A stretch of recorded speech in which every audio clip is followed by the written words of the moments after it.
Yo, YouTube. What is going on? What is going on? It's your boy Dino Bam Bam here with the 10-7 MMA. I don't know why this shit's on there, but hey, we're here. We're here to talk about UFC Fight Night Sacramento, and that's Anthony Fluffy Hernandez versus Robocop Rodrigues. And as you guys can tell, we see the little chat going on here. I appreciate all the little comments before, but there's no Diaz, right? I'm going to need all that bail money because Diaz ain't here. He's still locked up in that Mexican prison, and Vex couldn't come up with the money, guys. Vex could not come up with it, and it's okay, Vex. We don't got to, we can't count on you all the time to come up with the goddamn bail money, but I do appreciate the sentiment. Who else we got in the chat? Obviously, I might be wrong. He's going to be joining us here in a couple of minutes. We also have another guest who's here. I'm going to bring him on in a second, but we got the ENG. Let's get that bag this time. Hey, we got the bag last time, brother. 3 wrong on a fucking nightmare card. Who else we got?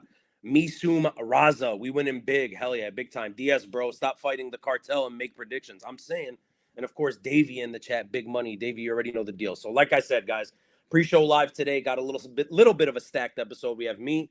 We're going to have I Might Be Wrong, a.k.a. Chunda. He's going by Chunda now, officially changed the channel name.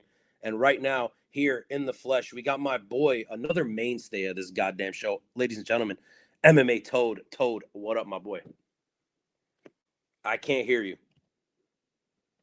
That's on me. My bad. My bad. Hey, happy to be back, brother. Love the 10-7 MMA show. And shout out to Bam Bam joining in on his first UFC fight card draft. Started at number 5, so the fun position where you get to pick twice. I think everyone had a pretty good stacked team going into it. That's what always makes it interesting. So 4 fighters apiece in a lot of cases. Yeah. I love that your final 2 picks were ones that I was kind of waiting for, if not was going to grab myself. So salute there. And yeah, shout out Fluffy, shout out Taco. These are 2 guys I'm getting behind this week. 2 of the biggest really stars in the stadium when you look at the star power of this card as well. So I know the fans would absolutely blow up and rupture, not only to win, but win with some conviction, right? I know a lot of people may have Taco by decision, but you can never count out the style in which he fights to maybe get it done, whether that be a knockout or a submission. So he certainly tries. He puts his head down, fucking goes for it, sends it. And as busy as he may be, he found time this week to show some love, as he always does. And you got to root for him for that. Fluffy, I'm catching up on his interviews. It's just put me in the cage. Fucking whatever. Like, this is stupid. Like, it's like, it's his style too. And it's something that I actually kind of love because he's just so hard nosed. Like, just get me in the fucking cage. Like, I'm not here for your circus. I'm not your monkey. I'm not your monkey. I'm a fucking fighter. And he's just cool in his own way. You know what I mean? He's a dog. Anyways, yeah, very excited for both those guys. Excited to be on the show. Shout out. 10-7 MMA show. This is the show, only pre-fight show that I know of. I certainly tried making some, nothing happened, but here I found yours, and I'm like, this is the show. So here we are. Toad, I've seen a couple people online as of these last week or two. They're trying to snake. You know what I mean? It's okay. I don't own the pre-show. I'm just saying we were the first pre-show. Yeah. Like I said, I certainly hit live and hung out and was hoping people would come through and get excited about the fights. Like, I made the joke that I'm just here to tailgate because I did the fight companions for a long time now and had just wanted people to hop through maybe early if I broadcasted. Not a whole lot happened, and that's over time how we crossed paths. And I'm like, oh yeah, you're doing the show. Like, this is where everyone's at. Duh, I've been over here in a fucking isolated land, and it's out over here in Chicago. So there we are. Let's fucking go. Vex in the chat saying, what up, Toad? He's shouting you out. And then, of course, we got a mainstay of the chat, Tehran Brown. Tehran, what up, homie? We got, how bright is it in my guy's room for him to be wearing some blue-ass sunglasses, Toad? Let me do some fucking trigonometry on that little comment here, right? These are prescribed, and they actually are my most recent prescription. I have glasses that I wear, but I'm involved in so much tech, and like, I'm on call right now. So though I respect seeing true color, this polarized filter I'm using allows me to be plugged in without being zapped, because blue light energy is a big thing. Deteriorated some of my vision before I knew what it was. And so I wear prescription glasses, and I wear these. So I rock out both flavors. Just if I'm in front of a screen, that's how we do it, baby. It's got to be the blue light. You obviously can see that light right there too. That don't feel good in your eyes, baby. So the light, big time. Tehran says, "What up, Toad? Money Mitch in the chat. What up, guys? Go. I'm in Cleveland going to RAF tonight. Hell yeah, Mitch. Shout out Money Mitch. If you guys don't know Mitch, you should know Mitch. He's been on the last 2 pre-shows, but go show him some love. Great content creator. Definitely going to have Mitch back on at some point in the near future. All right, Toad, let's talk a little bit. We're going to get into picks, obviously. That's what we do here. But before we get into it, just a couple of things I want to touch on with this card. The main event. We're not necessarily giving our picks out here, but I've seen, shockingly, to me at least, a lot of people go in the side of Gregory Robocop Rodrigues. The odds don't necessarily indicate it, but kind of just give me your thoughts on that. Like, we talked a little bit before this. You seem to think Gregory Rodrigues is pretty goddamn live. I was kind of giving someone their flowers in the draft sense. Like, yeah, it would be probably a knockout early, catching something, but my official pick isn't Rodrigues at all. No, I'm a big fan of Hernandez. I think his grappling upside is still enough to make him a champion, if not the contender of the division still. It's just he's nasty with it. He's not one of those nerds that shoots for takedowns. He actually hurts people a lot and sets up these like front take, chokes and shit. So I'm a big Fluffy fan, but it's an interesting matchup given the fact that Rodrigues doesn't throw light. He has the capability of catching, and hurting a lot of guys in the division. Fluffy is very tough. He's gamed with a lot of tough opponents, and Gregory isn't out of the question in the sense of hitting that shot. I just don't think that he does. And so I go Hernandez, but yeah, it's more of I'll say this is how I feel about this week. It's more of a talking point of a main event, not just this. People were trying to do that shit with me with Ian Gary. No, I didn't really quite feel it. I was pretty convinced Islam would win, right? So this is more of a, hey, we got a really nice main event on our hands, and I'm a fan of both fighters, so I probably have a lot more respect for Robocop than some, but not to Hernandez's level, unfortunately for him. He will lose this fight.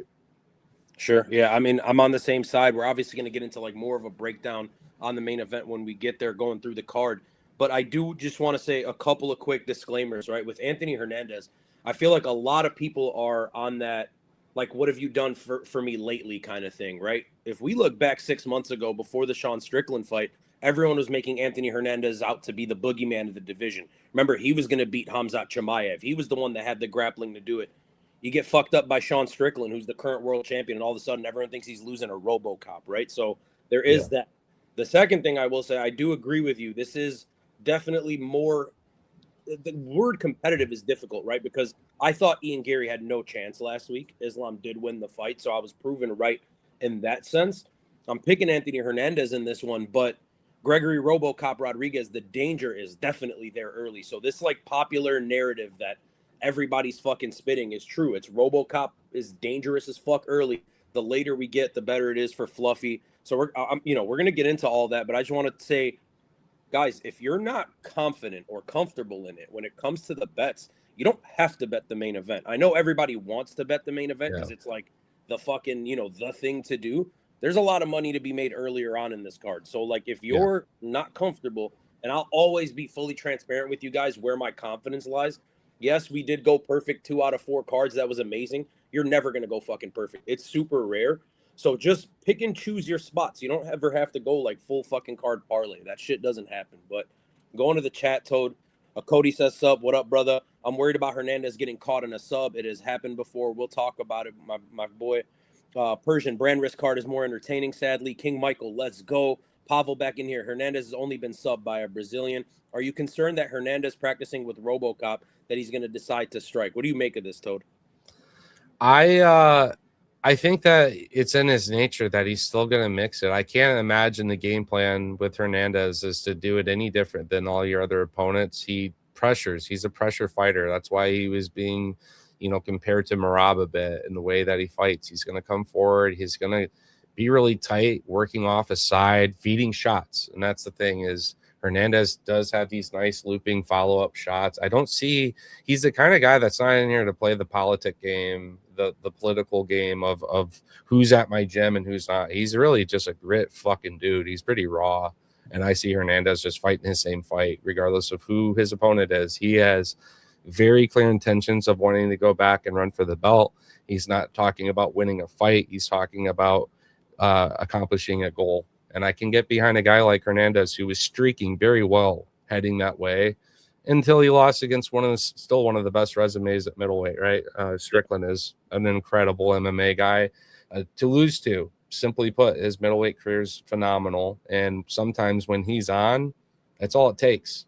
You know, there's obviously holes there, but I will say Hernandez should be the more confident pick, probably, surprisingly, this week, ever so slightly, is it? You know, for me, I think of this more like on the verge of 60, 70, Hernandez, 30, Robocop in respects. So yeah, that's kind of how I feel. But I'll say this, as far as training with Sean Strickland, there's two ways to look at it, right? Number one is just like, oh, you're training with the guy that beat you, that's bitch made, that's whatever. You can also look at it from the sense of like, that guy beat me. He clearly did something better than me. He found some holes in my game. Let me go work on those. Let me go train on those. Like having that humility, being humble enough, being a man enough to go in there with a guy that whooped your ass, right? And just fucking work with the dude. I rate that kind of highly for Fluffy. He is a specialist, and it's weird to find specialists these days, but I'm glad that he actually did that. Anyways, the ENG, yeah, I'm avoiding the main event too. I think the under is the best player in Robocop. Can't see a 5-round decision here. I agree. I don't think this goes the distance. I'm actually pretty confident in Rodrigues, not going to lie. Hernandez is going to win and don't like it either. All right, boys, got a new pick, and I'm coming. There goes Chunda. He'll be in here soon. And we got not Patrick Blaze. What is the pick, guys? We're both going Hernandez in the main event. Yeah, but we're about to for start. the main, yeah. Yeah, we're about to start the full card here in a couple of minutes. We're just waiting on Chunda to join up. Shit. So I'm fairly confident. A couple of underdogs on this card, Toad, I guess, till this guy gets here, that a lot of people are very confident in.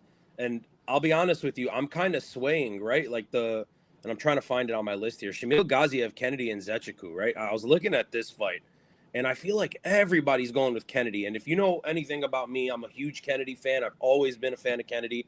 Yeah. He's plus 105 right here, and I was picking him, and I still may be picking him, but I don't know, man. Like, he's got one of the weirdest chins in the game. We've seen Kennedy get knocked out by a shot to the fucking guard, if you remember. So what do you think all the hype about Kennedy is? Why is everyone picking him, but he's still an underdog?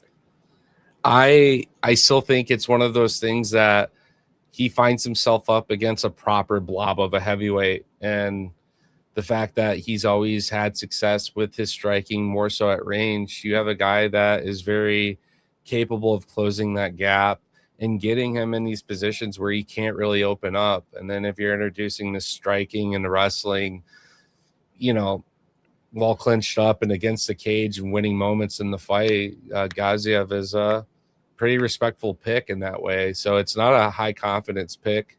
I think it would be crazy to hear it one way, high confidence versus the other, because if you also look, he's been knocked out in all these fights. And when Kennedy's winning a lot of his fights, again, he's finding that range. He's getting those kicks in, which are a big part of this fight for him, is keeping that, you know, working off the back foot and finding those kicks to establish that down the middle.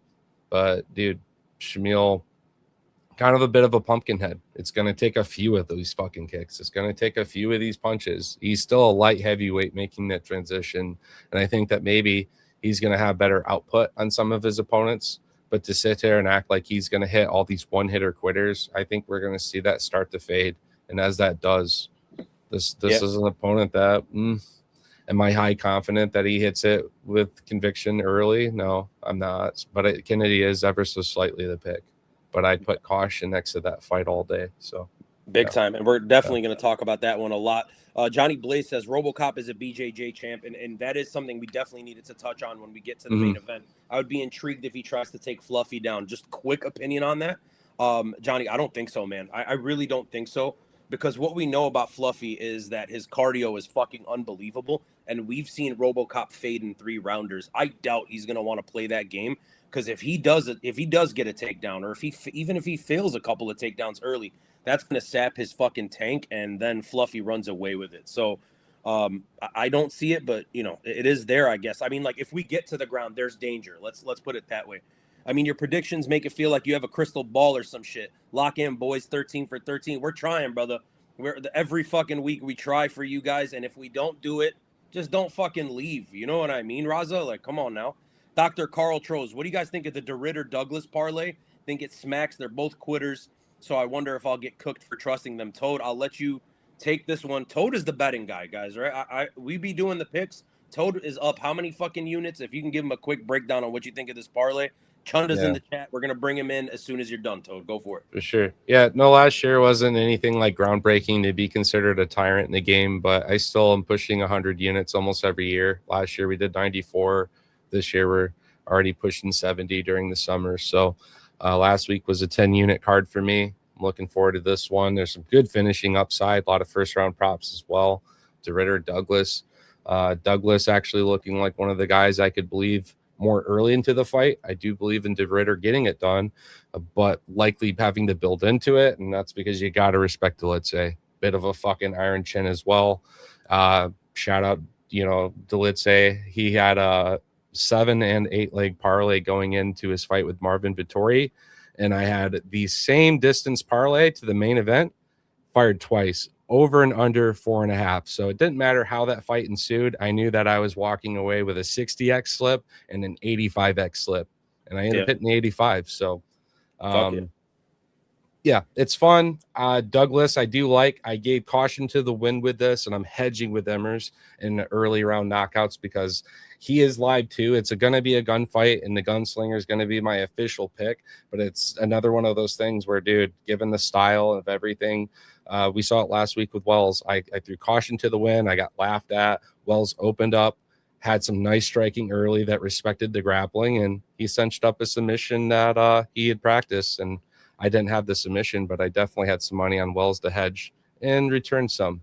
Orabai parlays faded. His values were pretty shit minus his submission, in my opinion. But yeah. Anyways, yeah. We're gonna think this is live. I think this is live here. de Ridder and Douglas are two great picks, but I don't know if Douglas is worth chalking per se, given some of the other props on the card. Douglas is a 3-1 respected favorite, so the props aren't just like amazing in my opinion. And we're gonna definitely drop some bets while we're going through the card. I'm gonna catch up really fast, and then we're bringing Chunda in. MMA Now in the chat. Hope all is well. All is well, brother. Everyone go check out MMA Now 27, OG of the game.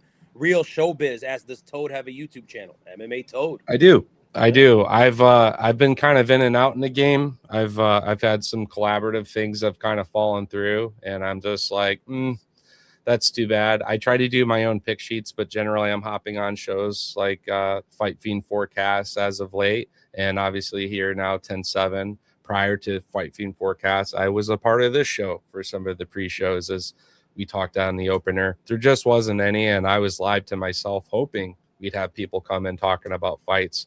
I found all the croaking across the pond over in Chicago, and that's where I joined in. So love to be love to be here, and I love the collaborations as a whole. Sharp minds, good team, good vibes. Wouldn't be anywhere else. So thanks again for having me, man. Yo, Toad, did the stream go down for you guys, or what's up? Everyone's saying the stream is down? Or Toronto saying the stream is down? I don't think it's down.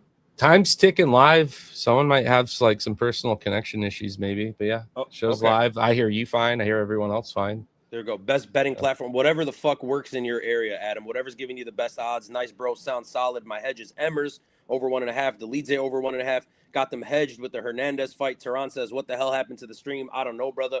He said it went down for a minute. Vex says, still working for me. Oh, we good. It went down for a minute. Nice. All right, guys. Now we got to introduce somebody to the channel, okay? And this isn't necessarily an introduction because this guy, this man has been here a bunch of times on the pre-show. God damn it, he's been on almost every pre-show that we've ever had. But you guys knew him as I Might Be Wrong. It's 2026. He's changed his identity. So, and we can't judge him for that, right? We're very inclusive here at the 10-7 MMA. Ladies and gentlemen, introducing for the first time as himself, as his new name, Chunda MMA. Chunda, what's up, brother? What's up? My picture doesn't fit in the frame. That's great. It doesn't fit in the fucking frame, dude. Hold on. I have another one. Okay. Hold on. But anyway, I was trapped in a Bali prison. I had to change my identity. That's just the way it goes. Damn, so you were in Bali. DS is in the fucking Mexican prison. Okay, Dr. Doom. I fuck with it. I can see the nose. Either way. What's up, Chunda? Why the name change? Like I said, Bali prison. Tax money, tax evasion, all that shit. Hell yeah. Just just fucking taking it easy, you know. Show Hey, MF doing. I respect it, man. I respect it. All right. Either way, guys, we're not here to talk about Chunda's fucking identity crisis. We're here to talk about this card, UFC Sacramento, where of course it is Fluffy Hernandez, Robocop Rodrigues. We're trying to stay hot as fuck as we normally do. I think we've missed like 6 fights in the last month on this channel. So I'm hoping that we can fucking continue that. This does seem trap laden, this card, but we're going to fucking go through it. I think there are some good spots, some good risks to be taking on this one. You boys ready? Yeah. I'm very fucking hyped for this. Let's fucking go. And guys, and in the chat, what's up, Chunder, man? Good seeing you again, buddy. What's up, brother? Always a pleasure. Yeah, absolutely. In the chat, if you guys want to talk about these fights, I'd love to hear your fucking opinions on them. Before we get into it, please thumbs up. Please hit that subscribe button if you haven't. You can also follow us on Instagram at the107MMA, where we are trying to get to 6,000. We're this fucking close. So help us get there. You know, help your boys out. We're trying to get to 3K on YouTube. All right, let's go. First fight of the night. And it is the ladies, right? We don't start with the boys. We start with the ladies. I always caution the first fight of the night as some fuck shit happening because it tends to happen that way. But you wouldn't think so with the odds being the way they are. We've got Chanel Dyer, and she has taken on Elise Reed. I'm going to give the floor to MMA Toad. We're going to go to Chunda. I'll go last. Go for it, Toad. Yeah. I like this opening fight. You know, I think Dyer has some tread in front of her yet that I expect to be a little bit tougher matchups. I've only been cautioned with a decode from Fight Fiend Forecast, which is a fun thing he does every week, that there's a really strong code for Reed, but I've also pointed out to him in the past, sometimes some of your best codes are actually, you should have been more confident the other way, right? So Dyer was the pick, high community, upside there. The question really for me was decision or knockout. I do respect that Reed does actually sometime hold herself in these sequences when these girls are putting pressure on her. I'm expecting Dyer to come forward and find it. I just wasn't sure if it was, you know, going to be a second or third, maybe. I don't know if it happens right away. Historically, Dyer's gotten a lot of these first round knockouts, but maybe in respects to Reed, we see it come 2 or 3. But to hear Reed winning this fight, now's your chance to bark, because I don't see it happening for her this week. Sorry. So you're going Chanel Dyer. What's the method, Toad? I'm going to go second round knockout officially. But and then Migs Monster, do you have a picture of your picks up anywhere? They are going to be posted as soon as the show. We're going through it now. We're going to post a picture on our Instagram story as soon as the show is done. But yeah, for right now, we're just going through them. The ENG says round 2 to start. Any thoughts? We're going to get into that in 1 second. Let me give the floor to Chunda. All right, I fixed my picture, so hopefully it's cool now. Okay. But I completely agree with Todd. Second round knockout for Chanel Dyer is what I think, but honestly, I wouldn't say a specific round because Chanel Dyer could get this done at any point in the fight. So I wouldn't put everything on the second round. How sharp are these predictions? If I'm giving you my method, I like to give a round as well, not decisions. So I could don't like Chanel Dyer knockout, of course, is the pick then. But if Yeah. we're gonna get to specifics, I think it builds into round 2. Yeah, honestly, if there was a round I would pick, it'd probably be round 2. But I wouldn't advise just specifically round 2 because it's just I'm not giving a bet. I'm not. Oh yeah. Oh yeah, no, fair enough then. But I think knockout. What's the odds on knockout for Chanel Dyer? Chanel Dyer knockout is plus 100. Shit, yeah, no, that's good. Yeah, I agree with that. So Chanel Dyer knockout. I think if it was to be around, it'd probably be round 2. Hell yeah. Okay. Well, look, I mean, I'm not doing anything fucking groundbreaking. Last week, we got absolutely fucked on the first fight of the night, right? Miktabek Orolbai versus Jeremiah Wells, I believe. Got absolutely screwed on it. That killed everybody in the whole goddamn community. One of only 3 fights we ended up getting wrong. But, you can't make that pick, right? And I want people to understand this. There was danger in Jeremiah Wells. We could all see it, but nobody could make that pick. I don't even see the fucking danger in Elise Reed. I'll be honest with you. So, I mean, I'm very confident in Chanel Dyer. I think she's explosive. I think she's a real prospect for this division. I'm also going knockout. If I have to pick a round, I'll say round 3. If you're going to make any fucking bets, I think knockout, Chanel Dyer by knockout or decision is a good, safe play if you want to do it that way, if you're parlaying it. But Chanel Dyer is easily the fucking pick. We go to this screen. Wait, that's not the screen. We want to do this one. There we go. So that's the pick for that one. Go into the chat for a second. Or round 2 to start or fight to end at distance. I mean, yeah, that's what I'd be playing. Chanel Dyer by knockout or decision, right? You guys don't see a submission anywhere? Yeah, No, I I don't don't see see the it. submission happening, no. Knockout decision.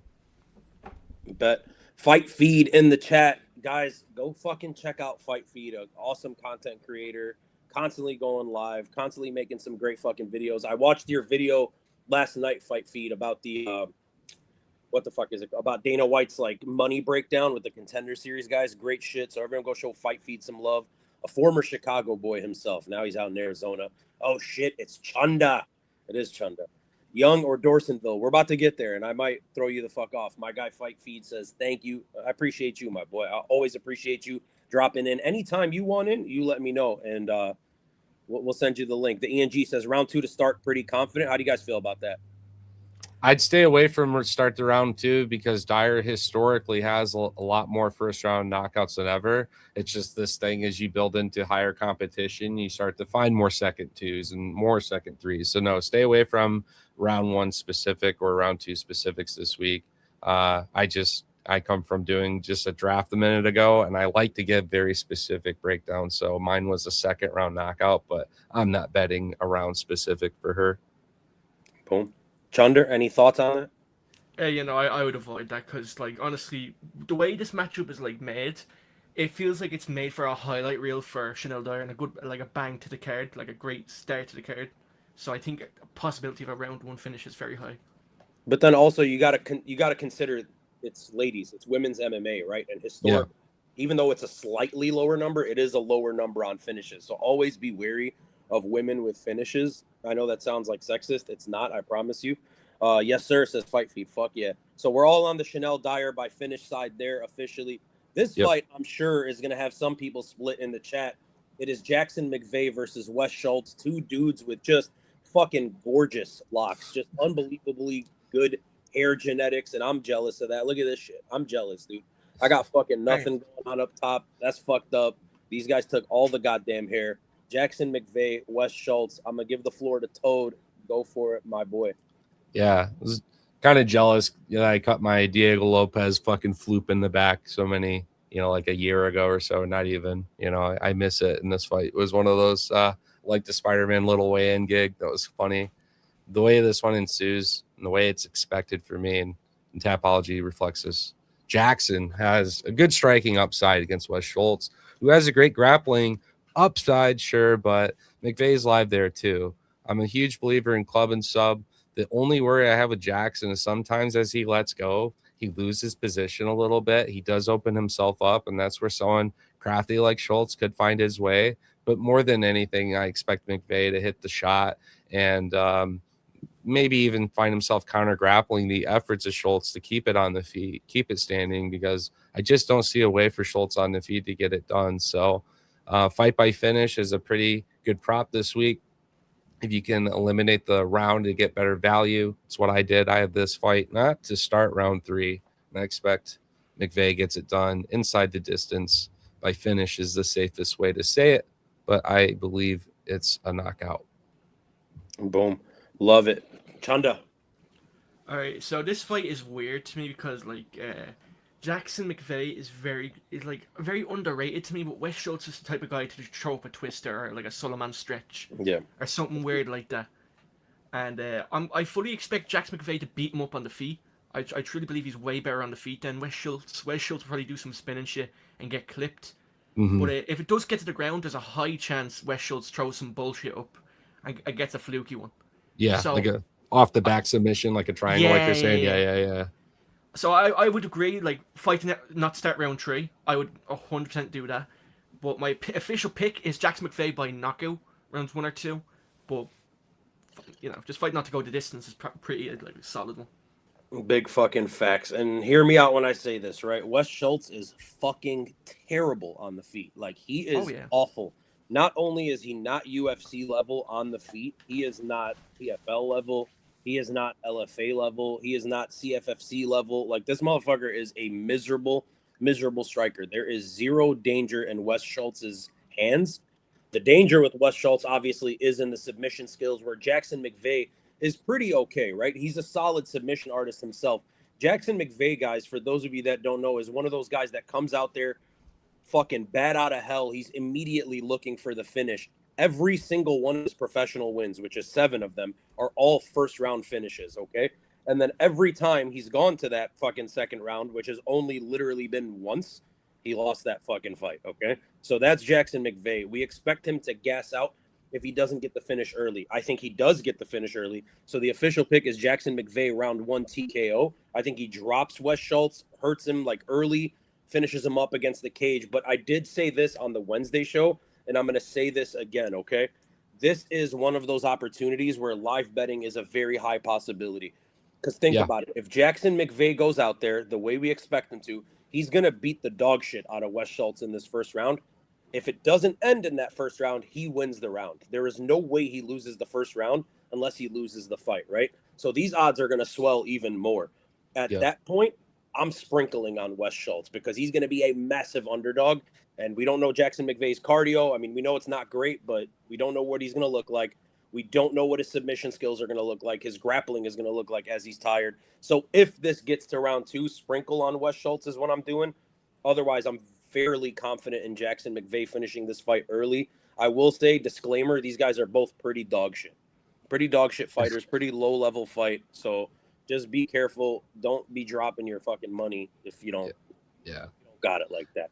I believe in them being fucking clumsy together in a finish happening some way or another, but it's going to look like clown shoes, as I warned with McVeigh as he opens up and lets go. It's like fucking battle draft mode sometimes, and it makes me worried. He could slip on a banana peel, and Wes Schultz is just choking the shit out of him. So however it happens, sure, I agree. It's got to be an early finish. But big facts. Yeah. Migs in the chat. My bad, guys. Didn't catch y'all's picks about Young Dorsonville. We're about to get to it in a second here, Migs.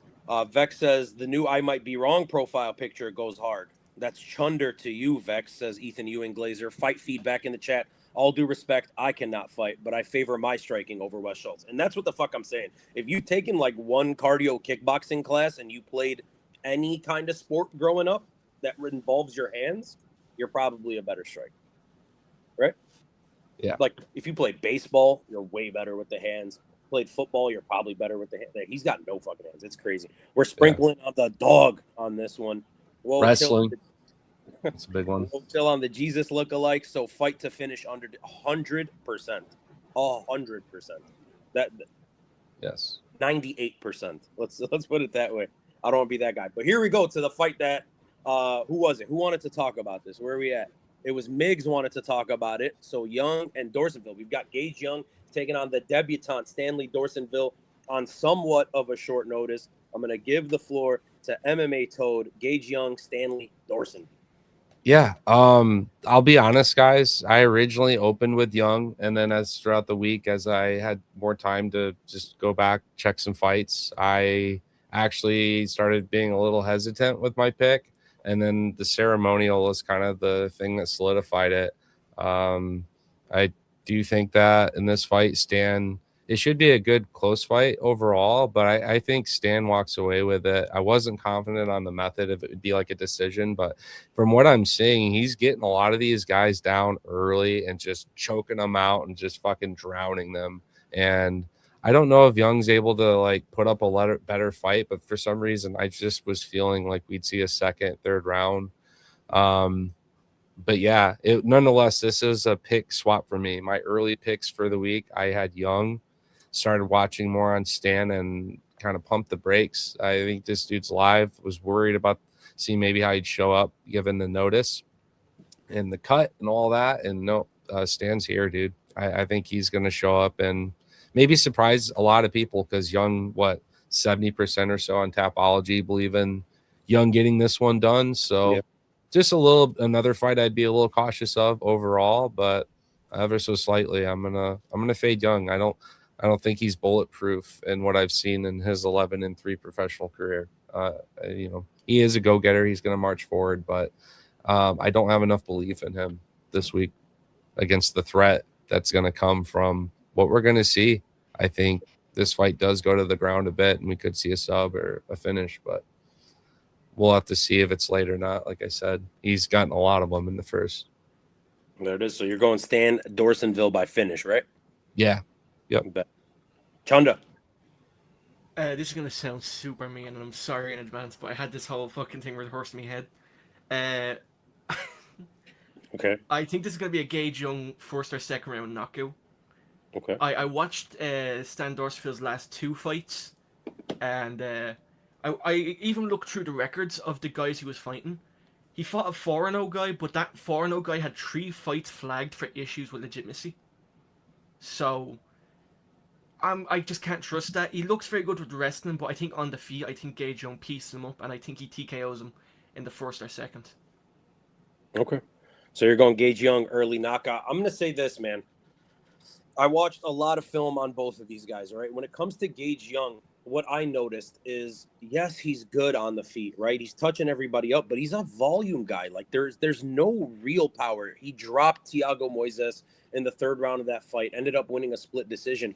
But everything is thrown in like right here, right? It's very awkward. It's just hands. It's not body. He's not going body with the hands. Everything's just kind of arms only. And I don't really fucking rate that highly. He was able to hurt Thiago Moises in that 3rd round. He was cut up and, you know, he caught him behind the ear. And if somebody catches you clean, you're going down. Other than that, though, like I just don't respect the power really of Gage Young. Yes, he's tough as fuck. Yes, he's gritty. He marches forward. But like, I'm just not seeing the hype on him. Then you have Stan Dorsonville. And yes, Chunda, the level of competition hasn't been great for this guy, but he's finishing everybody, man. He's long-bodied. He's powerful. He looks decent with the striking. He looks like he can lock up submissions at any time. He is also very reckless and hittable, so maybe he does get pieced up and the volume of Gage Young starts kind of fucking affecting him. But I like taking a stab here on Stanley Dorsonville, and I think I'm going to stick with that. You know, this one might come back to bite me in the ass, but both guys are hittable, and I do think Stan Dorsonville has more power. I think he has more submission threat. So, like, really, why not take the chance on the fucking dog here? Stan Dorsonville doesn't seem to have a bad tank. Gage Young was kind of slowing down, even though he did get Thiago hurt in that 3rd round. It's a weird one. I see somebody asking the ENG, avoid them? Probably avoid them, but I'm going to go with the upset. Give me Stanley Dorsonville. I'm going to go decision. I think it's worth taking a little shot on that. Ethan Ewing Glazer in the chat. Schultz has never touched a boxing glove. That's 100%. Should I keep this off most parlays? I would, personally. Gage Young is a good fighter, in my opinion. He gave tough fights to Evan Elder on short notice. Also, Sal killed on Dana White's Contender Series. He's a gritty Midwestern dude. But how far does that get you, Fight Feed? Right? Like, we talk about this a lot on this channel. When you start breaking down a fighter, and I want you guys to really take this in, and you know, like things start popping out at you, right? When you're watching tape, it's like, fuck, that's good boxing, man. He's got really crispy boxing. His entries on the takedowns are really good. This guy's footwork stands out. What stands out about Gage Young? It's the grip. And it's like, if the thing that I'm fucking noticing about you is like, oh, this guy's gritty. There's a guy higher on this card, which is like the definition of grit and dog. And we're going to get to him in a couple minutes. But with Gage Young, it's like those guys are capped. Because the boxing isn't all that fucking good. The power isn't all that good. The wrestling isn't all that good. He's just kind of over-manning these people. Eventually, that shit fucking stops. Stanley Dorsonville is a powerful guy, and that's why I'm fucking sticking with him. But we'll see, man. This one's tough. Back to the chat. Schultz and McVeigh look like brothers and Jesus. That's a little sacrilegious, Larissa. But I see where you're coming from. True for me. It is enough to win over Stan, but we're going to find out Saturday night. We're going to find out. We're going to find out Saturday night. There it is. Love that. So that's the first time we're split on this card, but me and Toad are still together. Chunda, you decided to fucking veer away from us, and that's okay. Again, yeah. you have the right to do that. I guarantee we won't split on this one. Toad, I'm going to give you the fucking floor. It is Marcio Barbosa, and he's taking on debutant Ryan Cuse. Yeah, it's going to be Barbosa via Bazooka. This guy, first round knockout, one of my props for the week. It does require some chalk, as you can imagine. There's a negative value behind the fact that so many people have rushed to their bookies to hand over their hard-earned money. And it's because we believe this guy really does have some power that, I hate to say it, you don't really find as much at this weight class at this level until they get catapulted up right away. and you're fighting at Noche, and you're fighting like the best guys like Diego Lopez, Gene Silvas, etc. Josh Emmett's, like they're up there. But at this level, it just feels like who wants to be the sacrificial lamb? This guy knows what the fuck he's doing. Marcio Barbosa is a true technician with his hands. He's going to be a surgeon out there and rip somebody apart in the first round. I can't say it enough. This is one of my highest, I believe in this shits on the whole card next to Went, which we'll get to. He gets it done via knockout one way or the other. Maybe not the first for sure, but I believe in it. And I bet it. So, hell yeah. Chunda, Marcio Barbosa, Ryan Cuse. I'm going Ryan Cuse, and I'm just kidding. Mauricio Barbosa, I've scouted him from the beginning, before the Bazooka fight, or not before the Bazooka fight, like right before, like literally the day before. Okay. But this motherfucker will be top 5. I swear to God. And the thing is, he's gonna get fluked along the way. Someone that he should beat is going to beat him, but then he's going to bounce back. He's kill or be killed, and he protects himself well. This fight might be tough for him because it's someone who's never been knocked out, but I believe he will find the button. Oh, yeah. 3rd or 4th minute of round 1. Mauricio Barbosa. Okay. I mean, nothing fucking groundbreaking, right? I'm obviously going with Mauricio Barbosa. I'm also going first round knockout, and I do believe I'm with Toad. I think this is the easiest pick of the night. I will say this, though, when it comes to betting wise, right, what I like to do, and I'm just giving you a little insight on what I do in these situations. You look at the round 1 knockout prop, and it's minus 160. Toad, you were alluding to it being chalky, right? Yeah. What I like to do in these instances, like if you're going to parlay it and do your shit, fine. Parlay it, do your thing. I like to fuck around on these, and instead, like, let's say you're a $20 better, just for the sake of this fucking, for this argument. That's your unit size. What I'll normally do is if I'm going to parlay it, I'll throw it in whatever parlays I want. And then I'm going to go ahead and I'm going to go like half or quarter units on the 2nd and 3rd round knockout because they pay like crazy. Yes, so let's say he's beating the shit out of Ryan Cuse, right? But Ryan Cuse turns out to be a little tougher than we didn't. And then you have Barbosa on round 2 knockout. That's plus 500. That's 5-1. Round 3 is plus 1,200. So just know that that's kind of where your lotto plays start fucking working out for you, is in those later round props. I once hit Shavkat round 3 submission on Jeff Neal. That shit paid like fucking crazy. So yes, the pick is Marcio Barbosa knockout round 1. Betting wise, you could probably do him by knockout. If you're gonna sprinkle and fuck around, rounds 2 and 3 ain't bad plays at all. No, not a bad hedge either. I'm a big believer in hedging, right? But yeah, the first round is the expected outcome. When you start to get plus 500, 1,200, they're definitely worth sprinkles, but something minor, right? And that's just more so like some insurance you could consider. The ones I'm confident in that have high values are the ones that blow my mind. I wouldn't have achieved my 10 units last week if I didn't have Charles Johnson 3rd round submission, 50-1 odds. Thank you very much. We hit that. I wouldn't have this if it wasn't for plus 1,200 Neil Magny round 2. Submission or knockout covered right there, by the way. Thank you very much. So, and also being a dog. So the round values do have incredible merit, but typically as you expand further, the props only come up, right? There's certain guys I like to fade that with, and guys who build into fights. Unfortunately, the sweat here for those round 2 and 3 rounds is just that Barbosa is very deliberate, and as a first round go-getter, like he doesn't not get it done typically here in the first 5 minutes. So we'll see. It would be impressive to see another second round. He's had some second round fights. Those happen to be also the same fights he's lost. So again, a little bit of a pattern there. Last week Ramirez hits all these first round submissions and Neil Magny's getting choked, and I'm like, yeah, but Neil loves to pick up fucking shit in the 2nd and 3rd round and dunk these guys, and well, toe to toe. So this could be another one of those, like, yeah, not expecting to see the 2nd round, but if you do, hold my fucking beer. This guy doesn't normally go there. No, 100%, man. I think it's worth it. And again, with these kind of guys, you never really fucking know, right? What if he, again, beating Ryan Cuse's ass, and then you start noticing Ryan Cuse didn't get out of there. Barbosa starts to look tired 4.5 minutes in. Live bet opportunity if you want to fuck around and throw, like I said, if you're a $20 better, throw $3 on Ryan Cuse at that point, who's going to be a plus 1,200, right? So just play it, like play smart is the whole fucking point. The ENG in the chat says KO or TKO round 1 by Barbosa. Your confidence, Toad? Yeah, very confident. It's one of my props of the week. Round 1 Chunda? Barbosa. Honestly, not probably 100% confident because I believe Q's is a tough son of a gun. But I'd say I'd choose Barbosa round 1 KO, but could be very start of round 2. Okay, and then Fight Feed says, I would love to hear Chunda react to my message above, so we go to it. Barbosa is a future champ if they keep him away from Tommy Gunn. Chunda. Oh, he fucking knocks Tommy the fuck out. Holy fuck.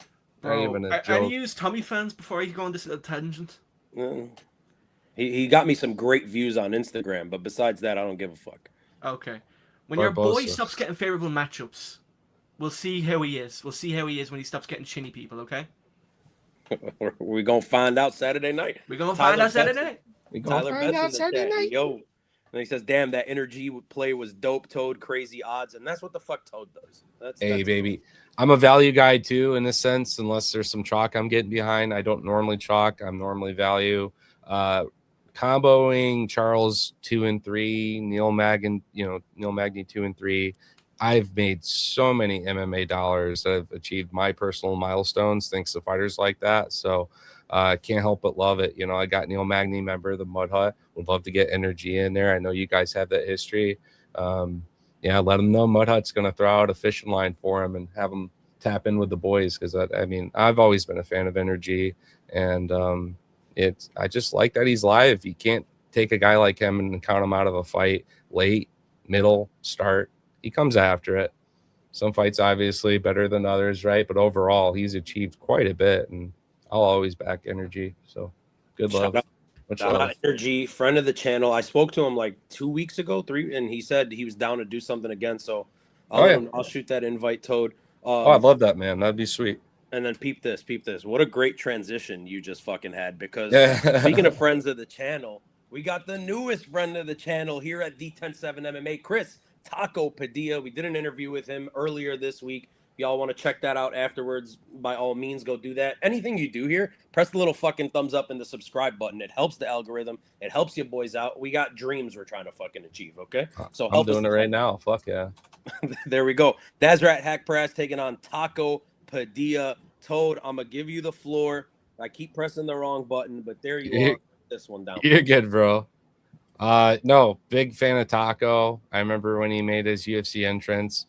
Was just kind of curious to know more about the guy. Shout out just as a fight fan. He responded very quickly, very cool. Nothing's changed about this guy. People love this guy. He's going to be one of the biggest celebrities on that card, given the star power in terms of, hey, there's a fighter the fans can love. And a lot of it's due to his Muay Thai style, the way he comes forward, his elbows, his knees.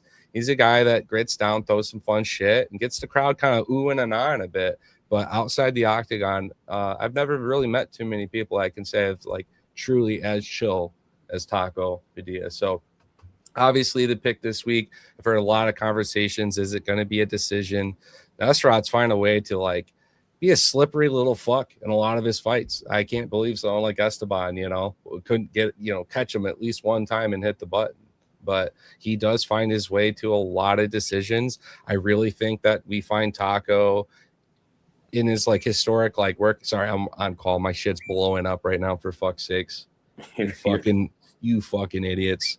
I could see Taco hitting a nice sequence off to the side, feeding those looping shots. He's a fucking pit bull. He gets these guys kind of tattered, battered, and that's where you find the submission game come into effect, where he's flattening guys out and just beating the shit out of them and taking their necks. I do see a TKO finish potentially, but I'm going to respect that. Nasrat's been through some wars, been through some pretty tough guys as well, and Taco finds himself better damage, better output.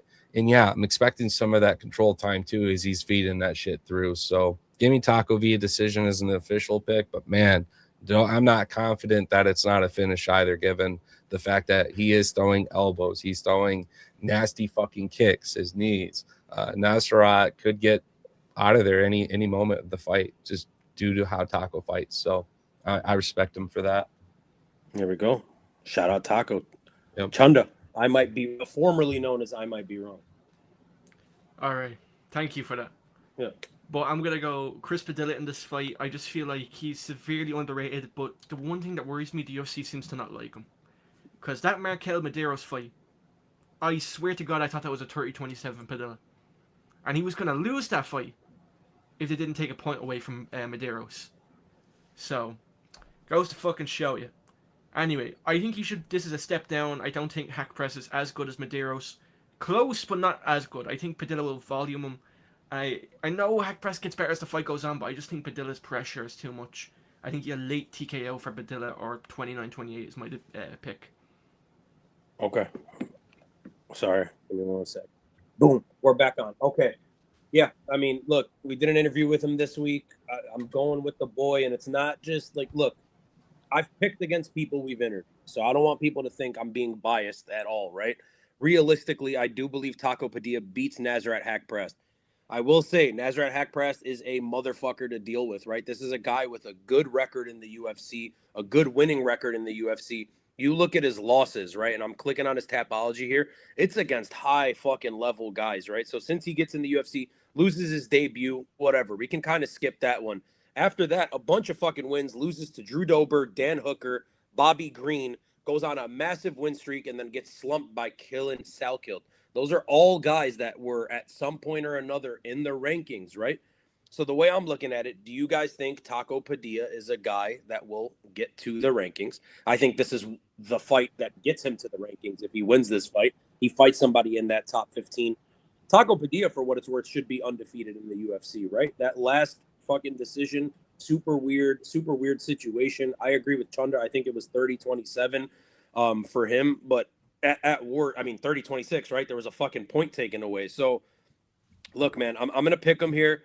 I will say be cautious because Nasrat has fought really high level competition. He can make this ugly, he can make it dirty, but I do worry about the chin of Nasrat Haqparast getting slumped that fucking badly. I do believe in your chin being broken. I do believe in some hesitancy after getting slumped out cold like that. So I'm going to pick Chris Padilla. I'm going to go decision. I think we can get really scrappy late in this fight and make it fucking interesting. But of course, the pick is going to be Taco. So we're all on the Taco side there. Going to the chat. Fight Feet says, we love energy. We love energy. Taco is one of my faves, man. Love that he also smokes the ganja. Taco Padilla was robbed egregiously, and it is why I want Mason Jones to bring justice to Medeiros. And we're going to talk about that fight in a second here. And speaking of the ganja, there goes Toad. So we're moving on to the big boys, okay, guys? We've got the meal deal, Shamil the Blob Gaziev, and he's taking on my boy Kennedy Nzechukwu. Look, this fight has – I'm not going to lie to you guys. I'm a big Kennedy fan. Big fucking Kennedy fan. I'm scared. This fight is fucking giving me weird-ass vibes. I'm going to give the floor to Toad. I want you guys to talk me through it and see if someone's going to flip me. But Toad, go for it. Yeah, so Kennedy, right? You still got a guy who moved up in weight at the end of the day. He was a big light heavyweight. He stacks okay with the heavyweight division still, but he's still one of your cats that is trying to keep that range, trying to tag up that in and out, work off those kicks, lead in with some base striking. I know that the Blob, Gaziev, is one of these guys that he's totally game to cross that void, get into the clinch. And when you start, kind of wrestling around and mixing that striking too, I don't see Kennedy being able to sit here in reverse position and outpower and outsize and outblob these guys. It is a blobby world a bit, and there's a strategy in how it can work. I mean, there's some fighters who've had great careers in achieving this, shout out my boy Tybora, one of the Toads out there. But, yeah, at the end of the day, Gaziev is a guy who's finishable. In fact, all of his losses come via being knocked out, basically. And we've seen Kennedy look great when he hits the gas pedal.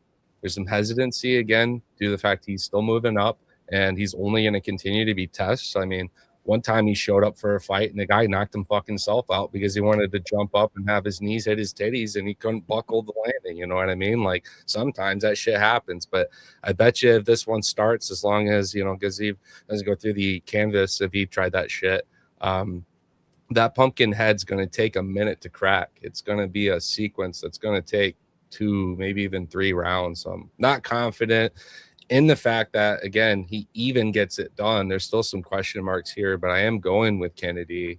But this is like, I'm not overly high on the method, the madness. any of that for round specifics this week. So I'm staying away from that. But the fight to end by knockout, probably live, respecting both sides there. But yeah, I'm going to go Kennedy ever so slightly this week. Love it. Chunder. Yeah, I'm gonna go Kennedy purely because I do believe I don't think he's gonna look for a knockout right at the beginning. I think he's gonna want to tire Shamil out, body jabs. Just keep at the end of his jab, pretty much, and maybe throw a few leg kicks out there. I think once rounds 2 and 3 starts, I think it's Kennedy's world entirely. But round 1, like at any moment, Shamil can just chin him. But I trust in Kennedy to survive the first round and just kind of point fight him to either 29-28 or knock him out late. That's the way I see this fight. Yeah, man. Look, this one is amongst the toughest ones on the card for me to pick, right? I'm not even mincing words with this one. I love Kennedy. I see the underdog price. It seems like everybody on the planet is picking Kennedy and Zechiku, and I'm like dead ass 50-50 on this one, right? Shamil Gaziev is not as bad as people are making him out to be. Everyone's making the jokes, the meal deal, the blob, and all this kind of fucking bullshit. And yes, he's been knocked out in 2 in a row. But before that, a first-round knockout of Thomas Peterson. That's not aging terribly. Beat Dontel Mays by decision, whatever. The fight that kind of threw everybody off was the Jairzinho Rosenstrike fight, right? He looked exhausted and gassed the fuck out in round 4. This fight doesn't have 4 rounds, and Jairzinho probably cracks harder than fucking Kennedy does, right? Before that, this guy was undefeated. There's a couple of factors. The power on the Gaziev side, the chin of Kennedy and Zechiku, just like the fact that he's a fucking EV ending, right? Like realistically, those guys fucking win all their fights. He's Dagestani. So it's a tough one, man. I'm going to stick with Kennedy for the official pick. Everything is telling me to switch to Shamil Gaziev, though. I want to throw this out there. Everything in my fucking heart is telling me to switch to Shamil, but I'm not going to do it. I'm going to stay with Kennedy because of the film. You got to trust what you see. Long-bodied, good power, Shamil gasses. If Kennedy doesn't have one of those weird chin nights, he should win this fucking fight. But Shamil's big and he can fucking crack. So give me Kennedy. I'm staying the fuck away from everything betting-wise on this. The ENG says round 2 to begin. I don't trust it. Yeah, I'm not trusting round specifics, like I said, on this one at all. Shamil's live to come over the top during one of these kicks, during one of these moments where Kennedy's finally got his measure, finally has his range, has his timing, and goes to land one of his great, sniper shots. You got a dude who's totally capable of coming over the top, hitting the counter, and Kennedy's knocked the fuck out. So stay away from the round props, in my opinion, this week. However, the fight to end by knockouts one I can get behind. Big fucking facts. So we move on to the next fight of the night, and it is the highly, highly, highly touted Larian Douglas. He is taking on Jamal Emmers. Before I give you the floor, Toad, I just want to say this. I said it on Wednesday. I need to throw this out there when it comes to Larian Douglas. This guy has become like the fucking sweetheart prospect of MMA social media. Everyone loves Larian Douglas. They love the power. There's a lot of shit to like about him. I'm telling people, and I'm going to give my pick here in about 2 minutes. I'm telling people, just pump the brakes a little bit. Pump the brakes a little bit. This is a guy with 5 losses outside of the UFC. And yes, I understand that people get better. That's what we're here doing, right? Everyone's trying to fucking consistently get better. But 5 losses outside of the UFC is not a phenomenal fucking track record to have. He's lost in every way possible. He's been knocked out twice. He's been subbed twice. He's gone the distance and lost. And then we haven't really seen much of anything from him. Knocked out Cam Teague. Shout out Cam Teague, but who's not knocking him out? And then, of course, he knocks out Julian Erosa. And Julian Erosa is a fan favorite type of guy. I think that's another guy that people give a lot of credit to. Beat Javier Reyes. So there is some good wins on his record. Just like, let's pump the brakes. I think Luke Riley's a better prospect. Kevin Vallejos is a better prospect in the division. So, yeah, that's all I'm going to fucking say. We're going to give the floor to Toad. Toad, give me your breakdown. Yeah, I threw a lot of caution out there very beginning of the week as I saw content creators and fellow friends in the space alike all hammering picks of the week and locks of the week and all this shit. And I'm sitting here looking at Emmers like, I know he's a 17-1 dog, right? That's a crazy number, some disrespect. But he's totally live to show up and make this a car crash in the first round. I like Douglas a lot in the sense that he's got a monster jab. He's got something that will sit you on your ass. And Emmers is totally alive to walk right into one of those. But at the same time, dude, this is one of those fights where there's still question marks as Douglas is building up his UFC resume and not just his overall fight resume. And as these opponents increase, man, we've had some tough looks prior to the promotion, and I've seen it the other way. People go undefeated, they're being glazed upon, and then finally they get to the UFC and we start getting these losses. So that's where Bam Bam's getting at here. Is just truly do not be overconfident in any fight is a good rule of thumb. That's why it's a fucking fight, ladies and gentlemen. But first and foremost, the gunslinger has some holes that I'm sure he's worked hard to improve and develop and grow. I did ever so slightly as a pick take Douglas this week, so I am hedging against him. I have Emmers as an early knockout in this fight at 17-1 odds as a hedge, but I think Douglas does get it in the first being knockout. So fight to end my knockout early rounds, not a bad look on this one. The bookies don't think it's going to the judges either. So that's this one. Boom. Chunder, give me your breakdown. Yeah, honestly, if Jamal Emmers was like 2 years younger, I would think about like maybe picking him. But I just feel like the age is just like wearing him down. He's been knocked out in the first round multiple times. So I'm going to have to go Larian Douglas by round 1 knockout. But I do kind of agree to an extent that he is being a bit overhyped right now. Well, maybe not overhyped, but like just like cool the breaks, you know. Yeah, you have to, man. Like, look, when it comes down to it, I don't want to be this guy, right? Because there are people that get significantly better as their career progresses. And maybe Larian Douglas is that guy. Maybe he has hit this fucking new level that is what we've seen, which is sliming people the fuck out. And that's cool.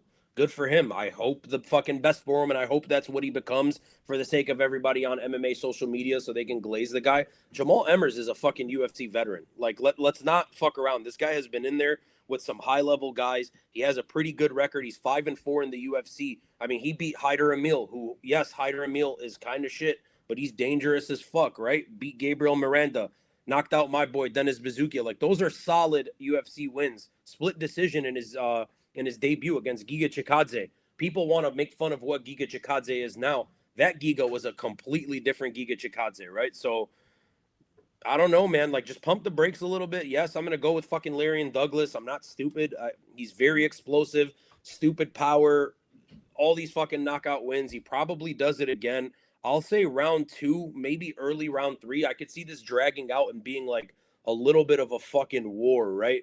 Like, if, like you said it, Chunda, if Jamal Emmers wasn't 37 and he was 34, I would heavily be contemplating a massive dog pick here. But I'm going to go Larian Douglas round 2. I think at some point, though, we do see like a real step up in competition where it's not like a middling veteran, let's call it. And then that's the point where, like, I'm going to be very fucking tempted to pick against them. But for right now, Larian Douglas, we're all in agreement by knockout. Larissa says Douglas and Barbosa by KO. How do you feel about that, Toad? You're muted. Yeah, I'd leave. I like Barbosa by knockout at the prop value.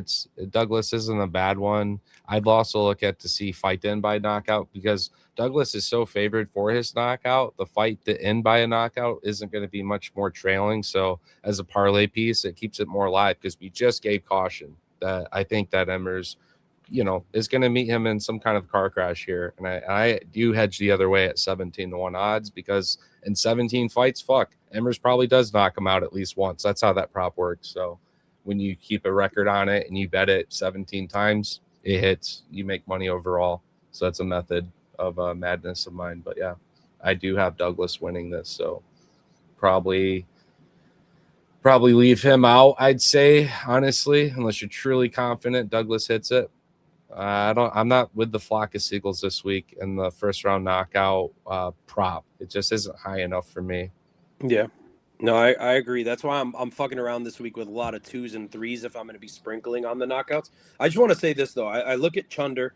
Obviously, he made the name change, right? It's no longer I Might Be Wrong. It's now Chunder MMA. He's got the new little fucking mascot, Mr. Doom, over there. Is that the same chair that Ian Gary be sitting in, Chunder, or what's up?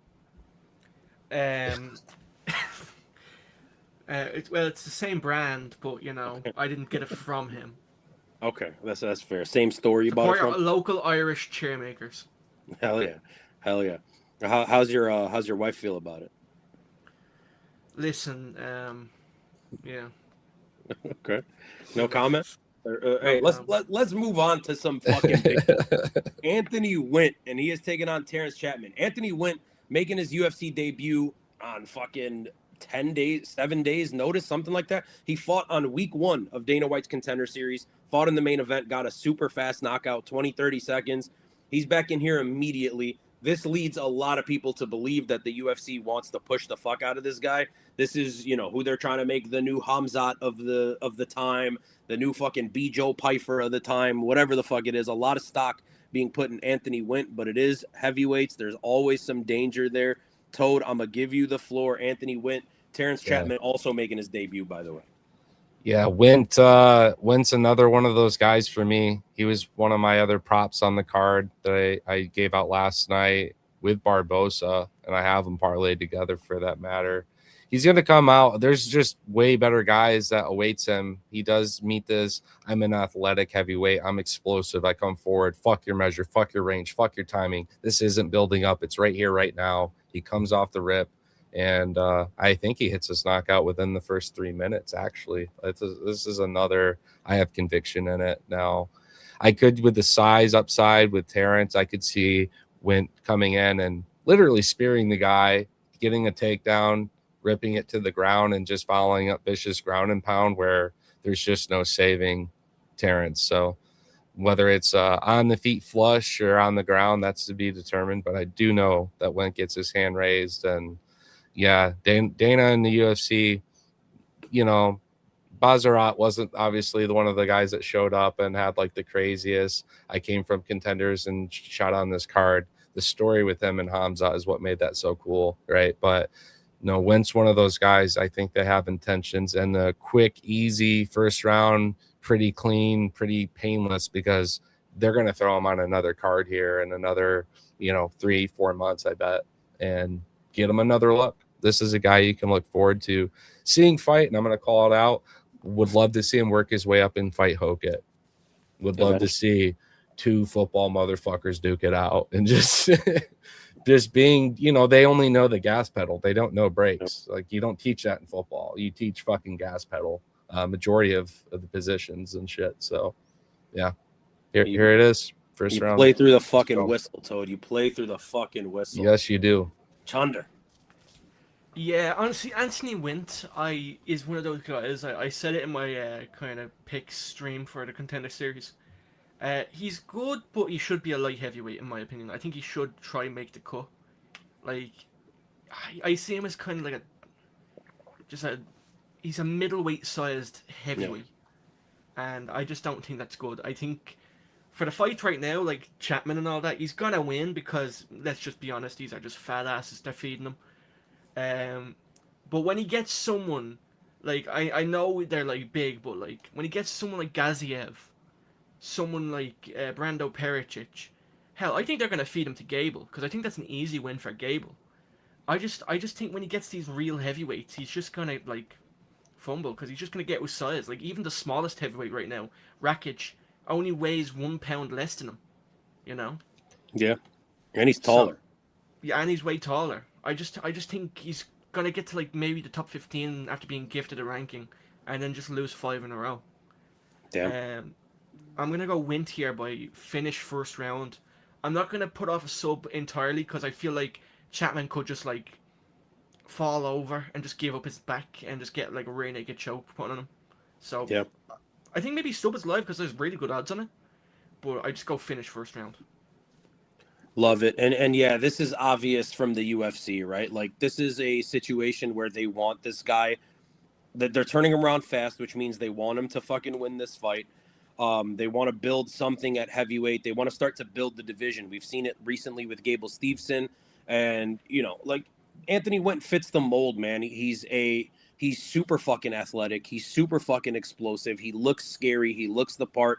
I could see the UFC getting just behind this fucking guy and pushing him to the moon.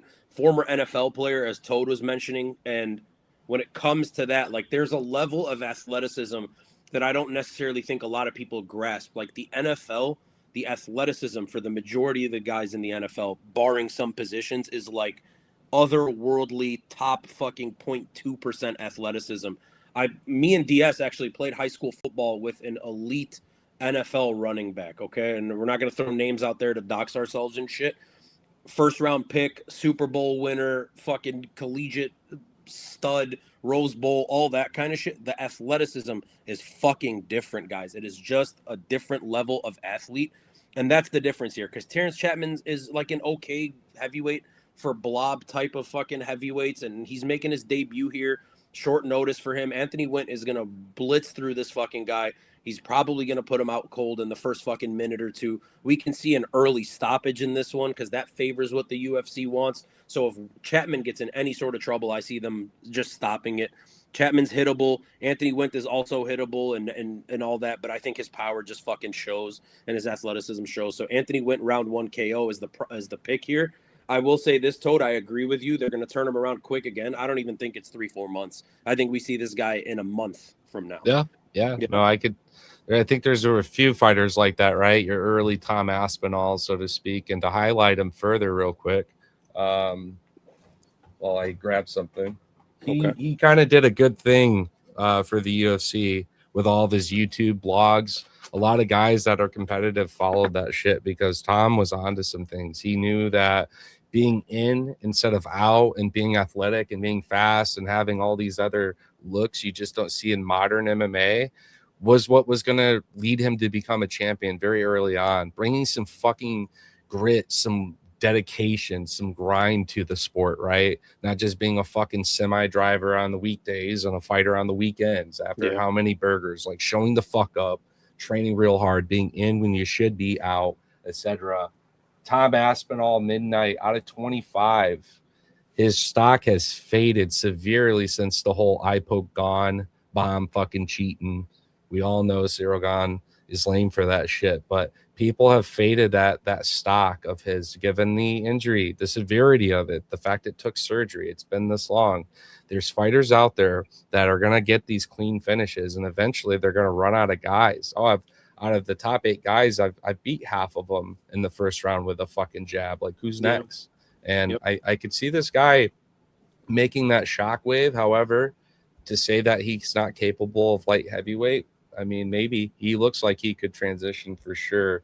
But what's going to give him success at the heavyweight level is his power, his muscle density, the speed and athleticism should allow him to tag up first. And I don't think a lot of these guys are going to eat it, and especially not the fucking blobs. He could also fight Gazib tonight, and I'd still take him to hit this fucking knockout, by the way. So there's that. There we go. And speaking of Anthony Wint, I did reach out to friend of the channel, Impa Kasanganai, who's going to be cornering Anthony Wint this weekend. I reached out to him, so we're trying to set something up with an Anthony Wint interview, hopefully within the next week or two. Hopefully he gets this knockout quick, and then we can get him on and turn his ass around in 2 weeks. I think that would be dope. I'm rooting for the guy. We need something new at heavyweight, so shout out Anthony Wint. We're all on the fucking hype train for right now. Next fight of the night, and it is the second ladies' fight of the night. It is Carly Judice, crispy Carly Judice, as DS likes to call her, Carly Judice. She is taking on Jaisla Chavez. Toad, I'm giving you the floor. I pressed the wrong fucking thing again. That's the theme today. Go for it. You're good, bro.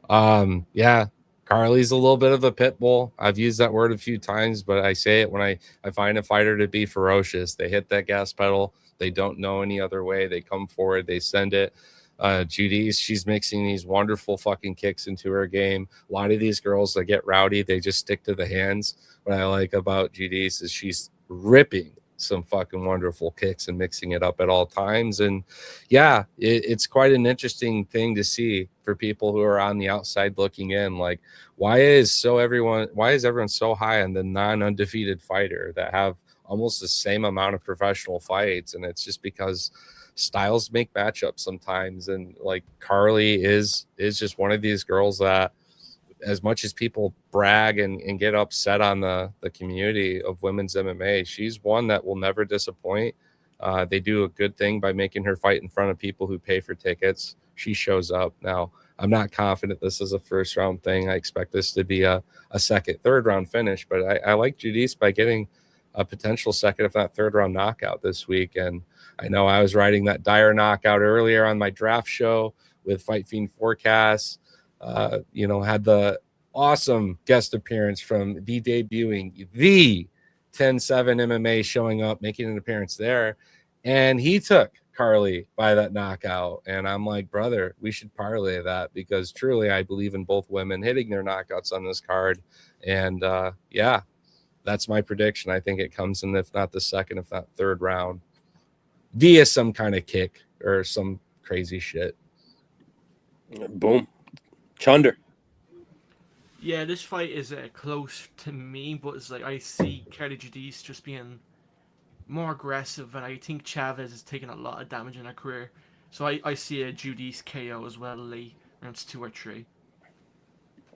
I love it. And to me, the difference in this one is honestly the mean streak of Carly Giudice, right? Jaisla Chavez is not like a fucking mean, aggressive lady. Carly Giudice, like, if she smells blood, she fucking goes for it. Now, let's talk about this undefeated fighter, right? We're talking about Jaisla Chavez.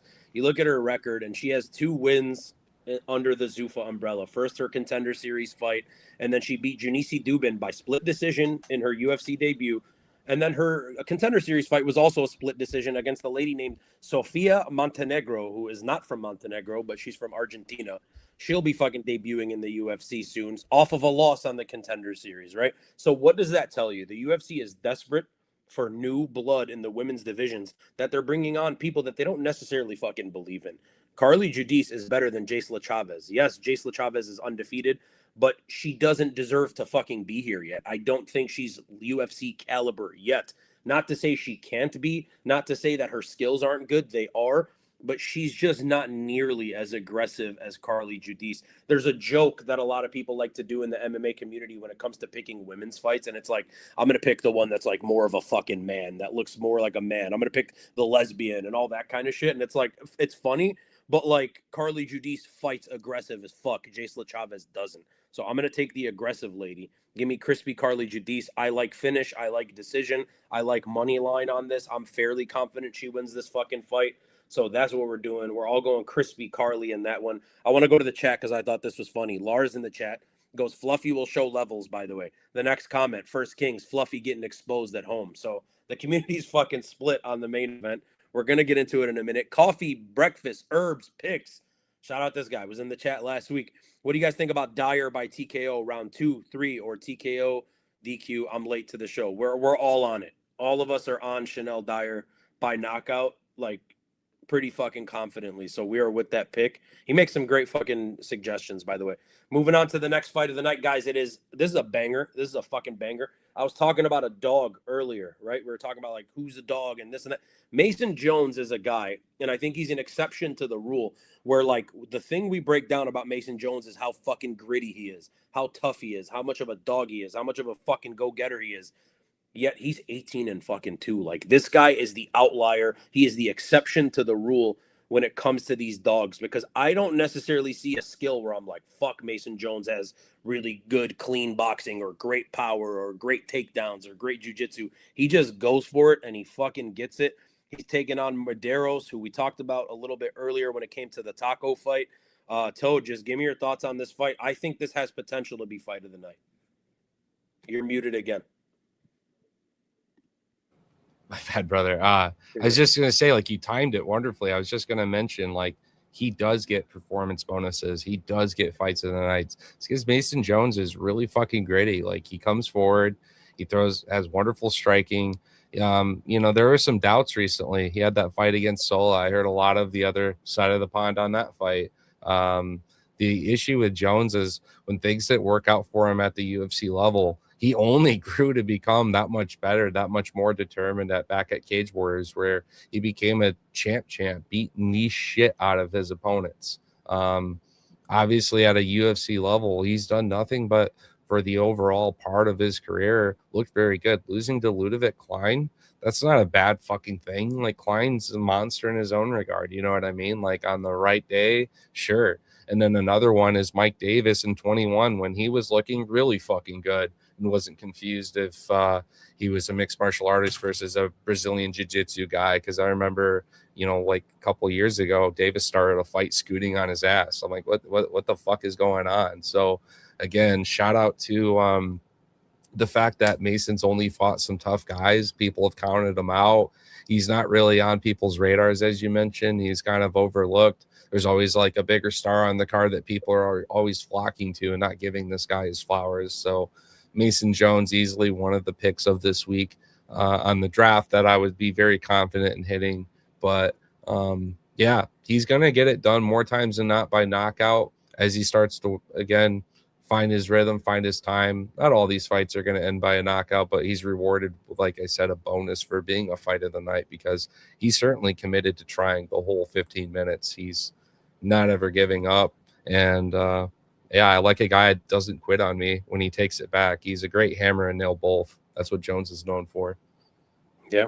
So you're going Mason Jones. What's the method? I'm going to go with this one. I'm going to go with a knockout, given that his opponent's going out there for the same thing, and they're not going to let up.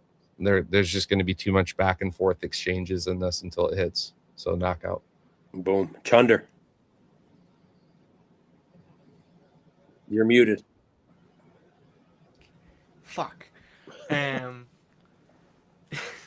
want to just say Mason Jones nomination, but there's like an inkling in the back of my mind where it's like he's very hittable.